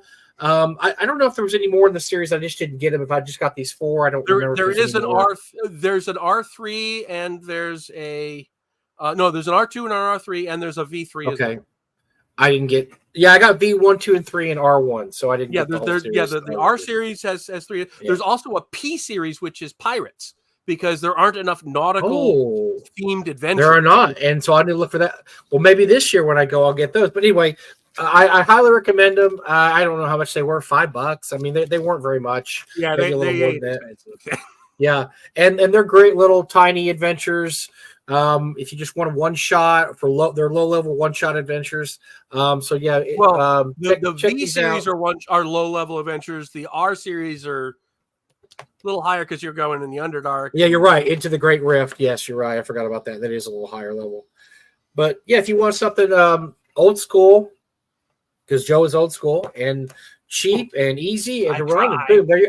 Oh, by the way, your players have probably not seen these, so you're not going to pull out Village of Hamlet. They go, oh yeah, we're not going to go to where that assassin Gremig and Rannis Duval. Yeah, those are the bad guys. We're not going to mess with them. You're like, what? So no, they don't know anything about these. So you. And what I try to do with the adventures is not just give you the adventure, but give you kind of a mini setting. Yes, that you can riff off of and do a lot of more stuff with. I try to put in a lot of background stuff and make it more than just, okay, this is the adventure for tonight. There should hopefully be a lot more stuff that the DM can kind of work off of. I would have loved those when I was first starting out. I needed inspiration so badly, and I was looking everywhere. And those would have been great for me just starting out, but they're actually good for anybody just starting out D&D. Or, like I said, if you need just a low level, something. Look, we're always looking for stuff. If you want to start a group, I want to start a group out. Oh my gosh, what am I going to run? B2, B1. I mean, all the classic. I want to run BX, but I want to run something. Yeah, those are perfect. Just pull it out. They've never seen it before. They don't know what it is. You can riff off. There's a lot of room for your own inspiration in there to throw in there. It just gives you a basic setting. That's all I look for nowadays. I just like an idea, and then I can work off the idea. I don't really run anything as written. I like, I'm running Greg Gillespie's Draw Deep right now. I've riffed off that. I mean, I just use the basic setting, and I just did my own thing with it. And that's what I look for now. I just look for something that I can riff off of and do my own thing with. All right, let me riff off of that, though, because compare that, the ability to easily, I'm going to take a little bit here and a little bit there, and I can look at this in 3 minutes and go off in a different direction. Compare that to a 5e adventure path. Ooh. Where things are, you go from here to here to here to here, and there really is no off ramp to this. Yeah. And it's a you're right. different experience. It's the difference between exploration, which to me defines old school gaming, and storytelling, which to me defines new school gaming. Although, let's not forget, Dragonlance started the storytelling new school approach, and it was wildly successful. But the stuff after those first 13 modules, who remembers the Second War of the Lance or the the Minotaur land on the other side of Kryn, or it doesn't really sustain itself. Yeah. When you're, okay, we have this great story, and it was a great story, but it doesn't allow for a lot of innovation or go on tangents or side quests or stuff. But a lot of that, but Joe, a lot of that is on the DM though. I mean, it's like anything else. Like, I mean, how look, like you get a Star Wars role playing game. I think one of the reasons why Star Wars Die 6 was so popular was that you could play in the world. You didn't have to play Luke Skywalker, or it didn't tell you had to play Luke Skywalker, or your bad guy had to be Darth Vader, or this or that. It just gave you all these different adventures and settings, and you just played in the Star Wars universe. And I thought that was what was really cool about the D6 Star Wars back in the day. It was also a very old school game. Remember when it came out? Yes. That was back in the day. Yeah. But I mean, I don't mind if, like, for instance, I think Dragonlance might have been a lot more appreciated by people if it didn't so slavishly, say, look, you're playing the original characters that went into the books, and they can't die, and the bad guys can't. Yes. I think it would have been a lot better if they just done it straight and said, look, here's some adventures. That was not its purpose, though. That was exact. It was not. It was to build off the success. You are playing the novels, and the novels were so good, people wanted to play the novels. Right. Which is crazy to me, but I understand. I understand that. I understand it. It's not my preference, but I really understand it. Yeah. It's just not the way I like to play. I like to play sandboxy exploration game, improvisational game. That's how I do my games. Well, and we talk about this a lot too. And so I'm going to once again talk about my group that's playing Dwarf Deep. We have 5 players. They're each working 2 characters. This is a group. These people I've been around with for years and years and years and years. I know everybody in the group, and I let them create the story. Right. That's what the old school is about. Is they create the story. So they're liberating the kingdom of Dwarf Deep, which has been taken over by Durgar for 200 years, and they've gotten the word from their leaders that now is the time. And so Greg gives you an underground kingdom, and there's entrances to get in. You're supposed to clear all the entrances out, this, that. But there's also a hex crawl. There's a giant hex crawl thing. So I let them do what they want. Well, they decided about, 6 or 7 sessions in, they needed a base because they were working out of the town and having to travel 8 to 12 hours every day to go to the adventure. And so they decided they wanted a base. So there was a wizard tower in the mountains, that had been long abandoned. So they had one whole adventure where they cleared out the wizard tower. Then they looked at it and they said, this isn't really a dwarven tower. This is not like dwarves would do. And so they hired their own craftsmen to come in. They wanted a better staircase to the roof. They wanted a cellar. They wanted a moat built around it. They wanted ballista on top. I had them do out all the figures. Okay, how much it cost? They had extra gold at this point. They had a lot of extra gold, and so they bought people to build it, whatever. And so they had whole sessions where basically they're just building on this tower, but obviously they're in the wilderness. They're way off in the wilderness, so things come to attack the tower, like giants. They had wyverns once. They had a group of bandits one time, and so they have to, they're there to fight it off while their workers can get stuff done. But that's not in Greg's module or his book. That's all stuff that they decided this is something we want to do. Another session was a guy, he's running a ranger, and he said, I really haven't found a good weapon. And I said, look, then why don't you tell me what you want to do? And so he said, well, there's this area, this ancient battlefield called I can't remember what it's called, Vale of Lost Souls or something. Anyway, there was a giant battle there fought hundreds of years ago between dwarves and men versus goblins. Thousands and thousands of bodies lay there. It's a marsh, so it's all underwater. And he said, can I look for a rumor or legend? I said, if you want to, you do what you want. So for a few sessions, I had him roll dice and this and that. So I said, okay, you have found there's a dwarven tomb in there. This dwarf fell in battle against the goblins. They buried him with all his armor and all his weapons. And that was the whole pitch. And they said, okay, we're going to go. One whole session, they went off there and did that. That was something a player created. I didn't, that was not in my plan. That was something players said, I want to do this. I said, you create the adventure. You tell them what you want to do. Okay, I found this rumor. They go do it. So I created an adventure for it. They find the tomb. They didn't know. Of course, the legend said nothing about a black dragon that lived right above the tomb. And so they had to sneak in, and then they said, okay, let's kill the black dragon. What the hell? And they managed to kill the black dragon, which was touchy, very touchy combat, touch and go. Lost a couple of henchmen, but it worked out for them. That's what they're. But that was all the thing. But that was, to me, this is old school playing, because this is me saying, here's the setting, here's the background adventure is you're trying to free this dwarven kingdom. But along the way, you guys can do whatever you want. And that's what they've been doing. They're smart enough players, and they're experienced enough to they know me as a DM. I will let them go off on tangents.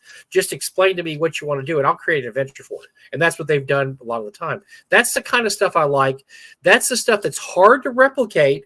Like we were talking about storytelling adventure. I mean, it seems like that would be easy for a storytelling adventure because you're just telling a story, so you can just go off in whatever direction. But that's something that modern D&D does not do well. It doesn't say. It wants you to follow the path and go, especially 5e. 5e is very much railroady. And I've had this talk with Alex Kamer a lot, because Alex Kamer writes 5e. And I'll read something and I'll say, I liked it, but it's very railroady. He said, well, that's just 5e. 5e is very railroady. But it's not built into the rules as railroady. That is what all the published modules are.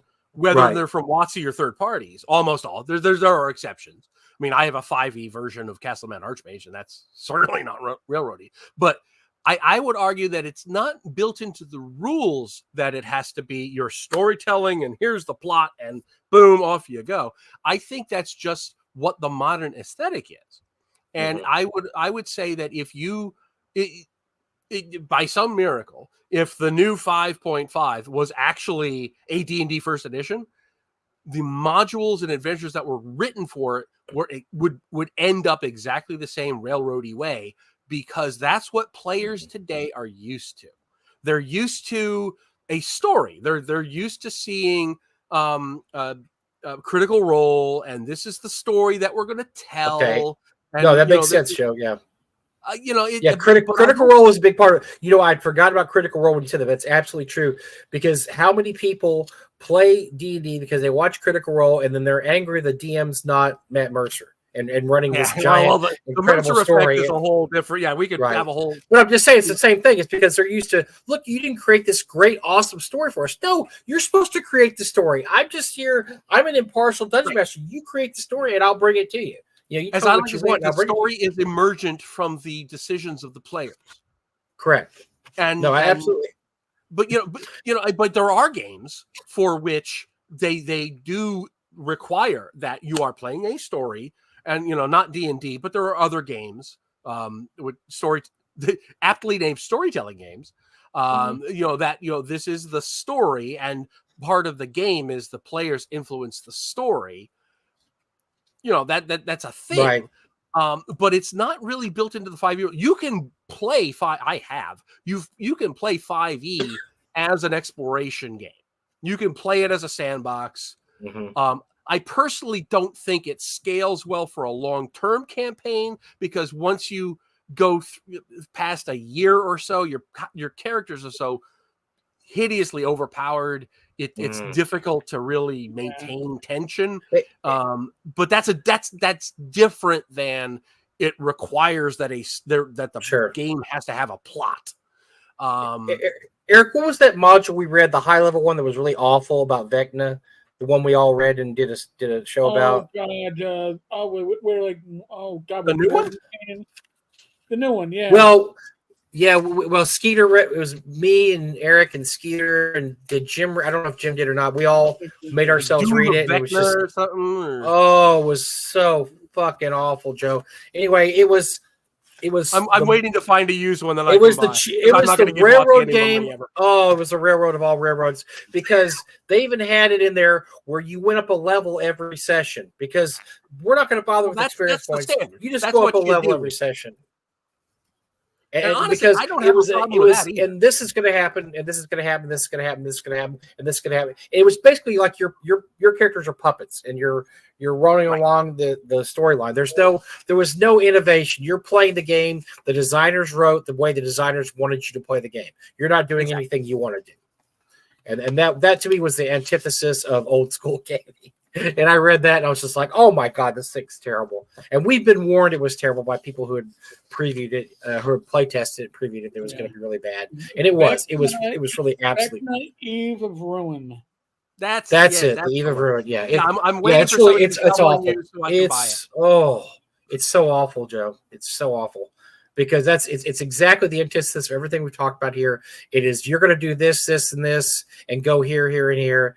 And by the way, you're going to go up a level every session because we're not going to bother. You're going to start at 10th level and you're going to end at 20th level because that's the way we want it to go. And then the final combat's terrible. It's boring. It's not exciting. It's not challenging. It's just the whole thing's awful. But it's exactly they don't understand anything about how Dungeons and Dragons works or how. I'm going to challenge you then. How is that different than DL 1 through 13? Very much. Well, it's the same aesthetic. It's the same aesthetic, except in DL 1 through 13, you can have things happen. Well, first of all, DL 1 through 13 are not exactly like what happened in the book. There are some changes to dungeons and stuff like that. There's different things that happen in there.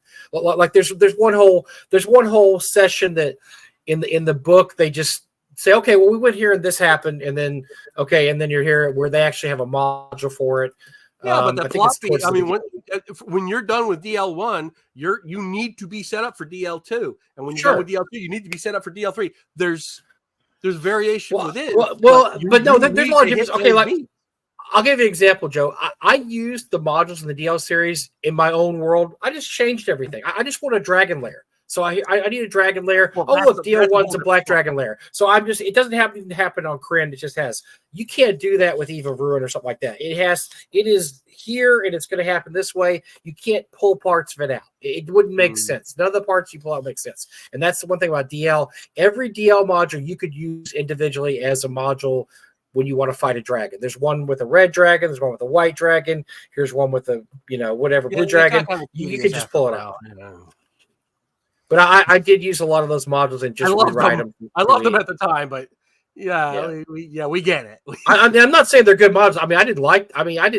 I bought them and said, I don't know what I'm going to do with these things because I can't run it like this. I ran I got the 4 maybe, and because I was reading all the novels, I was all into it. And I ran the first 4 or something in college, I guess, and they were great, but it really got weird when you just had, if this didn't happen, it had to happen. That's the antithesis of D&D, yeah. And so that's why I said at a certain point, I said, look, I can use these as individual dungeons, perhaps at some future point, but I'm not going to run these as written. And then, Eric, this goes to what you were talking about the other day about improv. Yes. No, this is exactly what you were talking about. Is it the way I run a dungeon? Like you want to know my prep? My prep is I've been reading Greyhawk for the last 40 years. I know it. That's my prep. I literally don't do anything when I prep a game. I show up and I know enough about the setting. I could just go. Might have an adventure. I might have my V1 or an R1 or whatever. But Joe. Okay, so what I've been doing for the past, we're playing Saturday, and they're going on an Underdark crawl where there's random encounters every hex. I've been rolling up random encounters to write down the hit points, that, because I don't like to slow down the game. And okay, you run into a merchant train with 15 Durgar. Oh shit, I got to roll that up now. I like to do all that. I like to do all that prep beforehand. So I just say they have for monsters and NPCs that are on the cuff like that. They have the midpoint. That's it. It's just easy. I don't care. You don't do any. So you don't worry about the pre-rolling them or pre-doing them. Just not at all. And I just can't do it. Bro. I wish I could fudge hit points on a monster or something. I don't have a big deal. I don't have a big moral crisis about that. If it makes the game more fun, but as a rule, orcs, they're going to have 4 or 5 hit points, and I don't care. It works. Why do I need to know this orc has 1 hit point, that orc has 7? Well, I mean, I meant more like, for instance, the merchant train. I wanted to roll up what they had in the merchant train and make it random. So I found a chart I had. I rolled up. Okay, they've got 16 quarts of olive oil. They got, so I wanted to roll that all up because I didn't want to have to bog down at the table rolling up. Okay, here's what the merchant train has on it. Plus, and that way when they defeat the Durgar, okay, what do they have on them? Okay, they've got 8 casks of wine. They've got this, and I rolled up values for it and stuff like. I'm probably going to disappoint my players by saying this, but I would just look at the table and say they have this and this and this and this. You just pull I wouldn't bother. Like you say, I wouldn't bother to slow down the game. I got you. I would just because that's what you hate. You don't want to slow the game down. Absolutely, right. And on the other side of the screen, they're like, "Oh my God, he's got all this at his fingertips." Man, this guy is just pulling this stuff out of the. Awesome. He's sharp. Yeah. But it's honestly, if they have 7 casks of oil and 3 tapestries, or 8 casks of oil and 4 tapestries, my God, just shove spoons in my eyes if I really care about it. But you got to know, because one of these idiots is going to throw a fireball at the caravan and I'm going to have to roll. Oh, no, nope. You just burn up all the olive oil. I don't have to know. All the tapestries. I have to choose at the time. I don't have to know ahead of time. I have to choose when it becomes relevant. That's what it means. Or you could just say it's all burned up. They had some really nice stuff there, but it's all burned up. But way to go with the fireball there, and you're not gonna. That way you don't have to roll at all, Joe. You're just like, hey, it's all gone.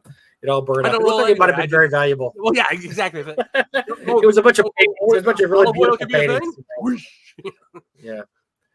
There's got to be consequences to fireball. So that's my. I always because I have groups that sometimes are over reliant on fire, and I let them know, look, fire burns everything, not just the people. And so I'll after they fight the big bad and they threw a bunch of Molotov cocktails on him, I say, what do you have on him? Well, he had looked like a lot of vials, but they're all broken and burnt, and it looked like he might have had some scroll tubes, but all the scrolls are about. They're like, oh yeah, we kind of burned him up to pieces, didn't we? Like, yeah, you did. No. Scrolls are one of my favorite treasures because they're really useful for spellcasters. I mean, you a relatively low to mid-level spellcaster scrolls. They're like, it's Christmas, and B, like you say, it kind of. It encourages a certain level of restraint on the players when you have. Well, I noticed. My old school players, they are very. I noticed when I do. This is versus new players and old players. New players will just attack whatever and use whatever's that their means. Not worry about it. My old school players will ask me, "What are these?" So, like, if they saw a caravan, they say, "What's on the caravan?" They'll want to know. There's tapestries. Ooh, we can't throw fireballs. Shit. And so they'll actually work that out in their head. Whereas new players just like, yeah, we attack, we throw, shoot, we're shooting bows and we're throwing spells, this, that. Like, and then after everybody's dead, there's a smoke and burn up. What was on the character? Well, you destroyed everything. You absolutely just destroyed everything. That is precisely why in Adventures Dark and Deep, I changed the treasure system. So that treasure can be sacks of grain or things like that. It should be absolutely. Some things are going to be. There's barrels of flour and mead, as opposed to it's all jewelry and gems.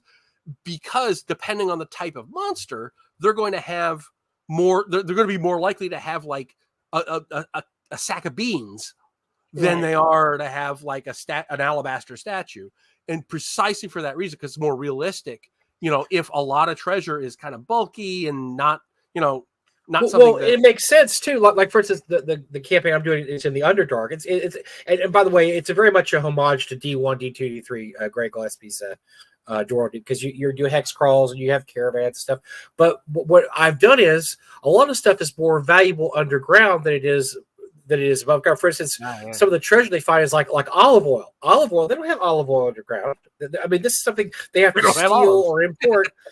They have to. So a lot of the things I looked at, flour, grain, stuff like that. This might not be stuff that's part of that they have underground, so it's worth a lot more. So you may say, that like one of the treasures they found was a 20 pound sacks of flour. They're like, what about this? I said, this is valuable under the earth. because they make their bread a different way down here because blah blah that they crush up something. This is above ground. So this is exactly. That's exactly So a lot of this stuff is mushroom stuff. This is from above ground. This is a delicacy. This is like people back in the Dark Ages who brought back these spices from the Middle East and stuff. This is stuff you don't have in England. Well, this is the same thing down here. They don't have this kind of wine. This is a wine that was only made above ground. So this is all more valuable. So they're starting to understand that things they have that they find are going to be worth a lot more underground. And if they bring them up and try to resell them in town, somebody's going to say, okay, what is this? 10 bags of pine cones. Okay, I don't want pine cones. But if they go underneath the ground, 10 bags of pine cones are worth something because, we can do things that, we can eat the pine nuts. We can do this. This is all stuff we don't have. Out of them. We can use them as grenades. Exactly.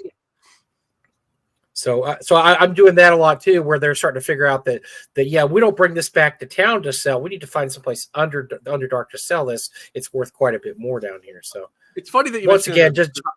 I want to riff. I'm sorry. I know we're going long, but no, that's okay. No, we're fine. When I was writing the Rift series, the R1, R2, R3, I thought it was going to go in a completely different direction because I had this whole thing about there was going to be this Darrow City, like Errol Kinlu, and as I was writing it, it just went oof. Off into another direction with demons and dinosaurs and crap. It's just funny how things like that can just take a life of their own. When you're writing an adventure. No, I absolutely agree that I just wrote I finished writing B1.5 Into the Unknown, or Underneath the Unknown, which is going to be our adventure at North Texas next year, and it's a sequel to B1 Search of the Unknown. It's the lower third Forgotten level, and it's and I started writing it. And I thought it was going to be one way, and it ended up being very Cthulhu Lovecraftian. It's not a. I mean, and as a matter of fact, it had a different tone. It wasn't really as much. Okay, here's this space. There's all these just really interesting things you're going to explore. It ended up being more of it's dark, gloomy, drippy, wet. There's frogs everywhere. That's their main foe. There's a lot of frogs down there. Used to be an ancient frog cult down there. And so it took went this whole different direction. I'm hoping people enjoy it. I did run a test. I did run a test run of it in North Texas, and the guys liked it. But there's several spots in it, for instance, where the foes are too powerful, and you're going to have to. You basically should run away if you're low level, which this is for levels 1 through 3. And so there's a one part where it's a giant pool of killer frogs, like 100. There's 100 of them there. You're supposed to sneak past the pool to get to someplace else. Now, if you want to attack the pool and try to kill everything in there, there's a lot of treasure at the bottom of that pool, but the chances are you're going to get just chewed to bits by hundreds and hundreds of frogs. But that's one thing I wanted to make it more like B1, and it ended up not being as much like B1 as I thought it would be. It ended up being more of just it's part of B1, but it's more if you've already experienced the first 2 levels of B1, you go down here, it's different because level 2 of B1 was different than level 1. Level 1 was just like this typical and level 2 was the caverns and caverns, yeah. So level 3 is going to be something even more different than that. It's caverns, but they're even more primitive. There's rivers running through it. There's streams. There's it would be really cool if they were just regular frogs, not like giant frogs or huge frogs or whatever. They're just regular frogs. Well, there is a lot of regular frogs down there, but what I did was there's just a zillion of them, and they just keep coming, and like a cat can do 1 to 3. Hit points of damage. Joe, you're gonna like you. Okay, you're gonna like this then, because that's pretty much what I did.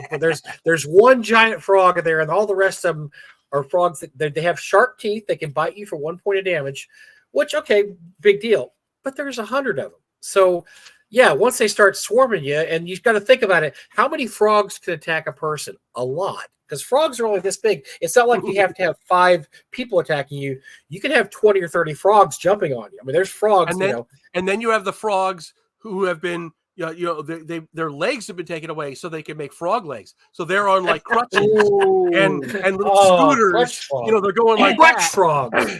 And they're swarming on you. Like make sure that frog legs are on the menu in the inn before they get there. And then all the frogs whose legs have been taken away for the frog legs, they start swarming with like they're on like canes and stuff. And oh yes, that Kim said thank you for the.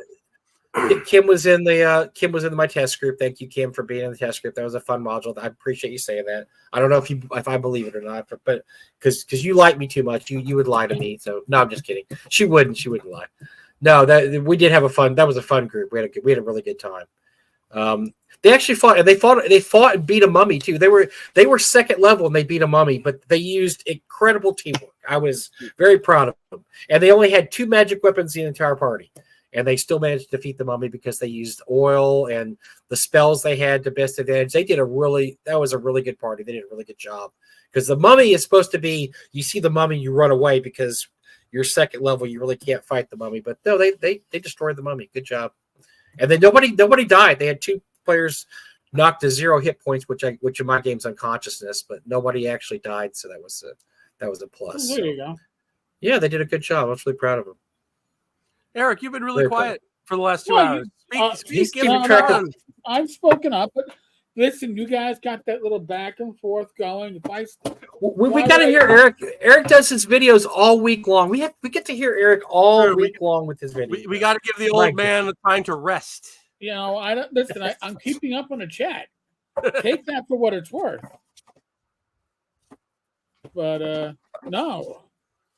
All right, I'm all right. I'm behind a few chats right now, but I'm going to show. I want to show a few things too, Eric. I just said I got a bunch of stuff back that was slabbed. I'm going to show you a few things. I'm going to stick on my wall just because they're fun. Good. So I'm losing a day off my life every time you show me one of these. Jesus. So this is an average copy of S2. Nothing special about 615, but I had it signed by Jeff D, Darlene, and Diesel. So this is one that'll go on my wall because once again, it's not great condition, but it's just going to go up. Now, some of this, I have some here. Here's a 9.6 Ravenloft, but that's a silver anniversary edition, not the earlier one, but it was in such beautiful shape. And it's to me, it's such a classic. So I consider this a key module in D&D's development. It's one of the ones you kind of come back to time and again. It's the first isometric module. So I thought this would be a good one that I could also display. I love that cover by Clyde Caldwell. I think it's a beautiful cover. Now, Joe, a lot of these I got just for my personal, I just want to display them. You know what I'm saying? I'm not going to sell some of these. I just really got it so I could kind of display it as like, wow, this is one of the classic modules. I want to get a really nice S1 that I can display, but I haven't found one yet. It's a different mindset. The collector's mindset versus the player's mindset. Now, this is probably one I'll... This probably what I'll sell because I'm not a huge fan of Day of Al Akbar, but I got Alan Hammock to sign the cover. And look, it's a 9.8, which is, for those who don't know, that's near mint. It's a near mint module. It's absolutely beautiful condition. I'll probably end up selling that because I'm not a huge fan of it. The Easily cover's not one of my favorite Easily covers. Here's one I got because I like this cover too. This is Clyde Caldwell. I'm probably going to keep this one. I got Diesel to sign the bottom of it too. He did the cartography, but I always like that Clyde Caldwell cover. It's such a throwback to the old monster movies, with Strahd holding the body there. So I'll keep that one. So I'm not like a lot of people. I'm not doing a lot of this just to get rich on. This is more, I just want to display it. And as Eric and Jim and I said, this is also something if I drop dead tomorrow, my wife can sell these a lot easier because they've already been graded. Now here's one that I think was pretty cool. This is Zeb Cook. This is a 9.8 near mint X4 Master of the Dead Nomads. This is one of my favorite modules growing up. I actually got like 3 of these. I think this is the nicest one. I had like a 9.8, 9.6, and a 9.4. I'll probably keep this one then because also I got Zeb to sign it. And I'll probably sell the other ones because I don't need 3 copies. So, and this is one for my personal collection too.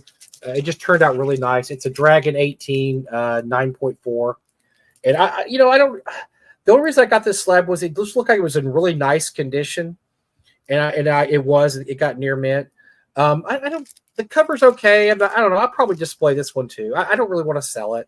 I don't need to sell it, And I like a lot of the old Dragon. Some of the old Dragon covers I don't like very much. Tim Kask back then was just kind of. I think he just got guys off the street to do covers sometimes. Some of the covers for the old Dragons were just a little iffy. And here's my other X4s. I got them all. These are the ones I probably sell because they're and like I said, here's the Darlene I had the Darlene covered B1, and I had her sign the cover because I adore Darlene, and she's just the most wonderful person, and so this is a very average copy, but this is one I'll probably display. So yeah, that's so I had a bunch of stuff done during the convention. So they had a special at the convention. The guy from CBCS was there, and he would verify, as long as you got it signed by anybody at the convention, he would verify that it was signed there. So you didn't actually to pay for a signature verification is like $30, which is expensive. But if you got it done at the convention, it was like $5. So I just went around and got everything I could signed by Jeff D and Darlene and Diesel and who else was there? Oh, Alan Hammock and Zeb Cook. I got them to sign some stuff. I got Zeb to sign some. I got him to sign my. My star for Zebulon's Guide to Space or whatever. And I finally got Jeff D to sign a bunch of my Villains and Vigilantes modules. I always loved Jeff D's art and the Villains and Vigilantes stuff. I think his comic book art. I asked her, I said, why didn't you ever do a comic book? Because Jeff D probably has the most comic booky art of anybody. I love that. Oh, that's the big one. Yeah, that's great. Yeah, this is. If you're looking for plans, yeah. By the way, Merle was there too. I got Merle to sign some top secret stuff. But I asked Jeff. Oh, he is. And I asked Jeff. I said, "Why didn't you ever do comic books?" Because if you've seen Jeff's stuff, he probably has the most comic booky looking art of any of the guys who used to do TSR. And he was very honest. He said, "I'm too slow." He said, "I couldn't." He said, "The one time I tried to do a comic book, it was too. I just couldn't do it." Because you got to do an issue a month, right? So you're really doing more sketching, and the inker's finishing it for you. He goes, I couldn't do it. I just couldn't do it. I was like, that makes sense. I said, because the Marvel superheroes game. No, he did his own game. Remember Villains and Vigilantes? He did the Villains and Vigilantes game. He did almost all the artwork. Yeah. He did a lot of the covers and almost all the artwork inside the Villains and Vigilantes stuff, which was really good. I mean, it looks really, really nice. But he said, it makes sense. He said, I was just too slow to do comic books because you have to do one a month, and I couldn't do it. Which another thing Eric and I always talk about, and Joe knows this too, when you go to conventions, talk to these guys. They're not going to be around forever. We lost Janelle last year. We're losing these people, and ask them questions like that, because I never do. I want to get Jeff Grubb back so much to North Texas. I see him at other cons, but I want to get him back to North Texas because the guy has so many stories, and I love the story he told about, because he did he wrote the Forgotten Realms series for DC Comics. And he helped with all the other series, Advanced Dungeons and Dragons. There was Spelljammer. There was a Dragonlance series.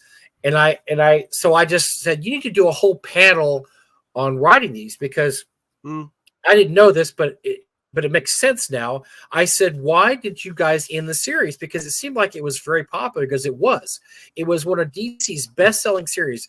But if you notice, all the books came to an end at the exact same month, and they all ended them, and it was only for 3 years. And he said, because we only had DC Comics had the license for 3 years, and when they talked to Lorraine about upping the license, she wanted to quadruple the license fee. Go figure.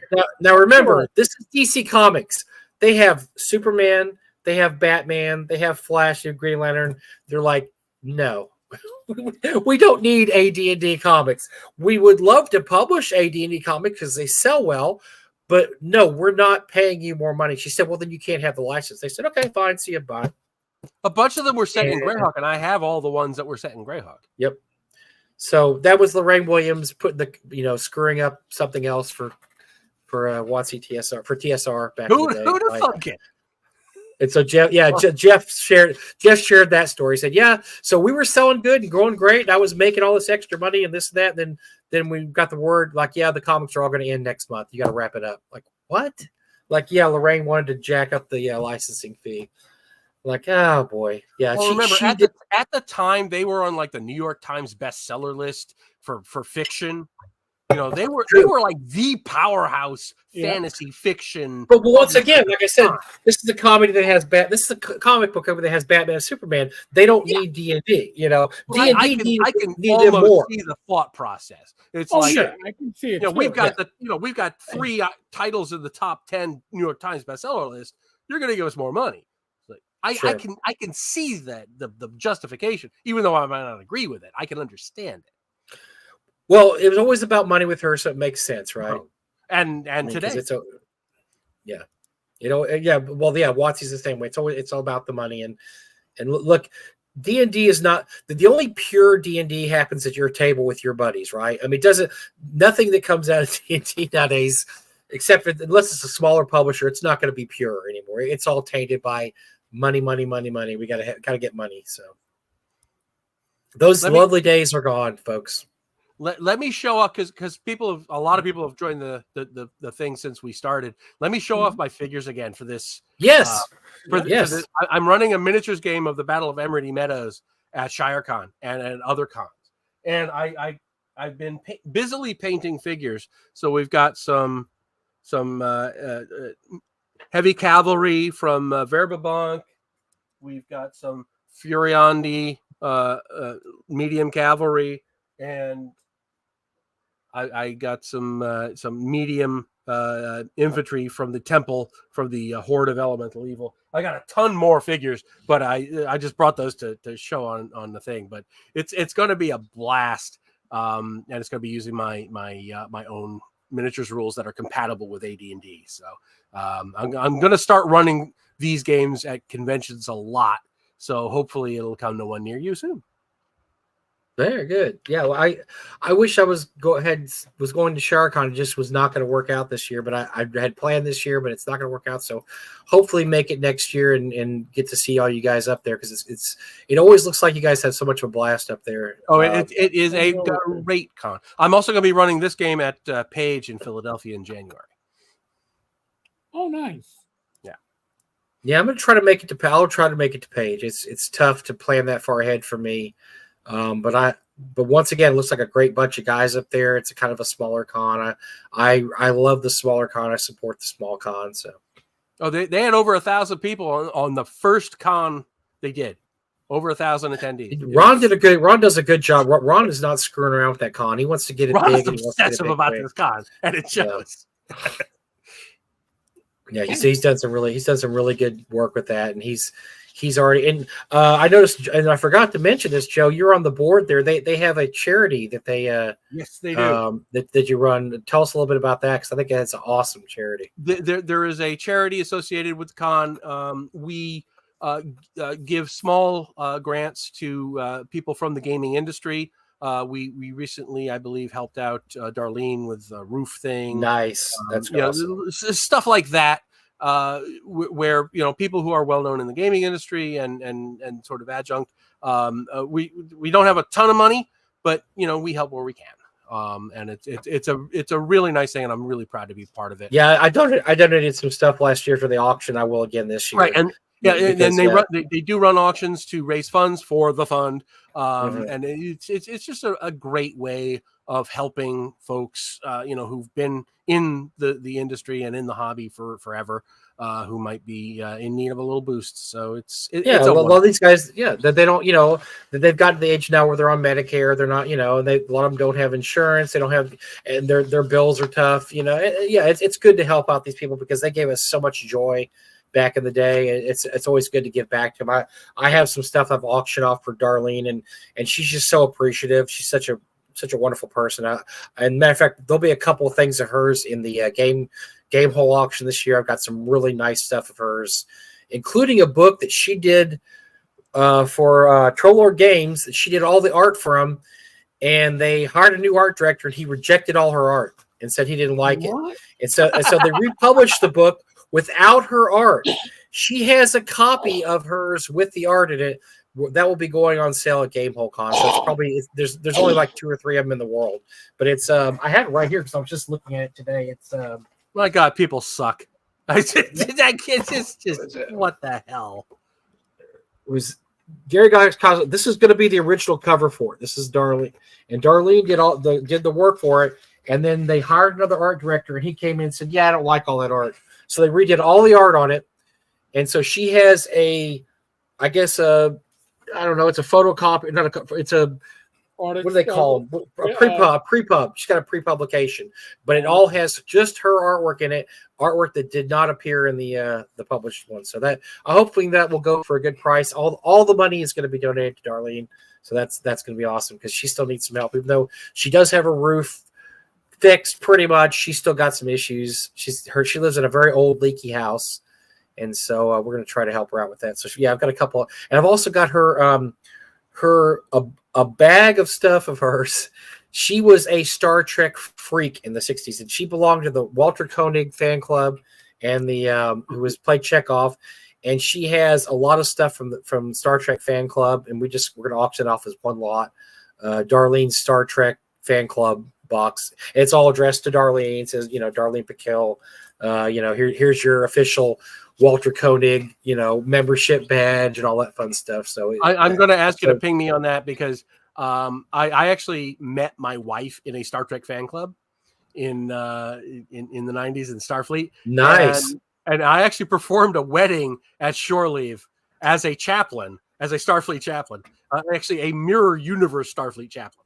So I'm a bit of a Trekkie myself. Oh, well, she has a set of the tech manual on my thing over there. So this little bag in it has a set of the Star Trek trading cards, which I looked up online. They're not worth a lot. They have to be in perfect condition, which trading cards care about what they're worth. I want them.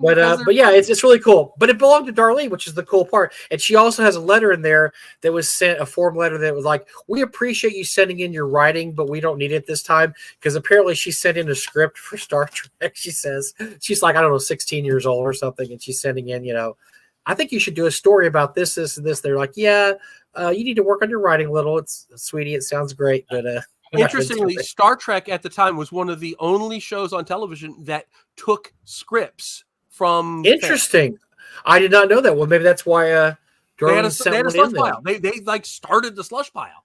I asked her if she still had that script somewhere. I said that would be gold, and she said no, she hasn't. She said I haven't seen that in years and years and years. I said, man, Darlene's script for a Star Trek episode would be absolute gold, but she does not have it any longer, sadly. So, well, Eric, we better wrap this up. I just noticed we're way past time because we've been having so much fun. I knew that.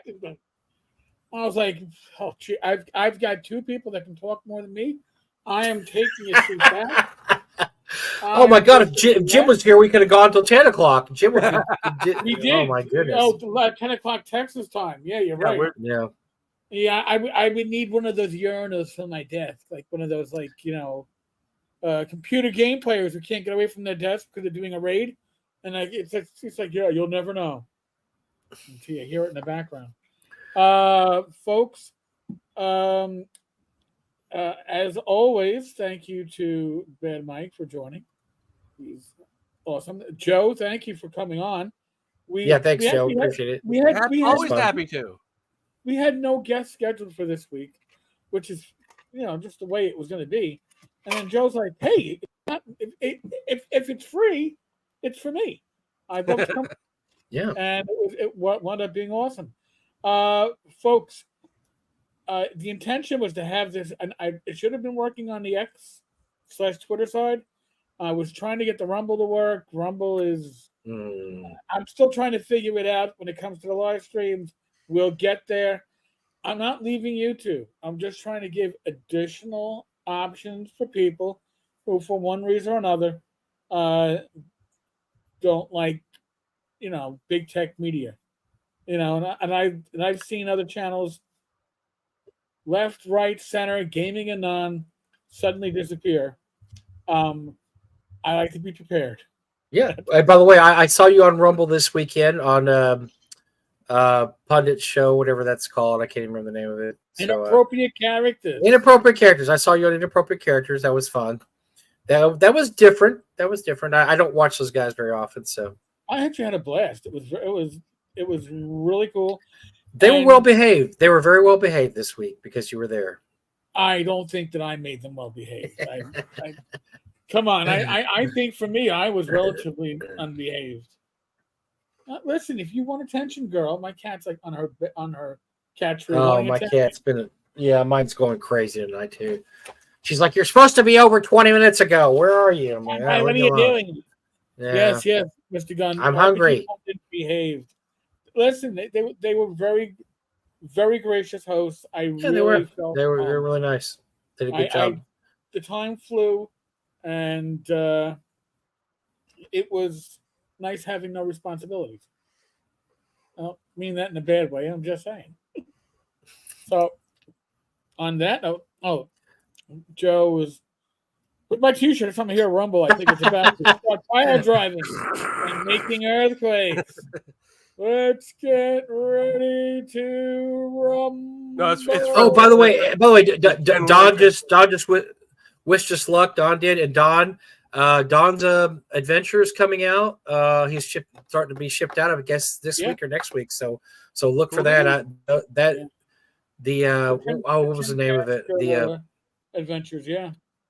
Yeah, the Tim Kask Adventure Collection looks awesome. Looks like you did a great job there, Don. Congratulations. So, on that note, as always, folks, be safe, be well, God bless. World is nice, rolling well. I'll be back again tomorrow with Don at the live stream. So, I think that's at 8 o'clock. 9 o'clock is the Discord hangout.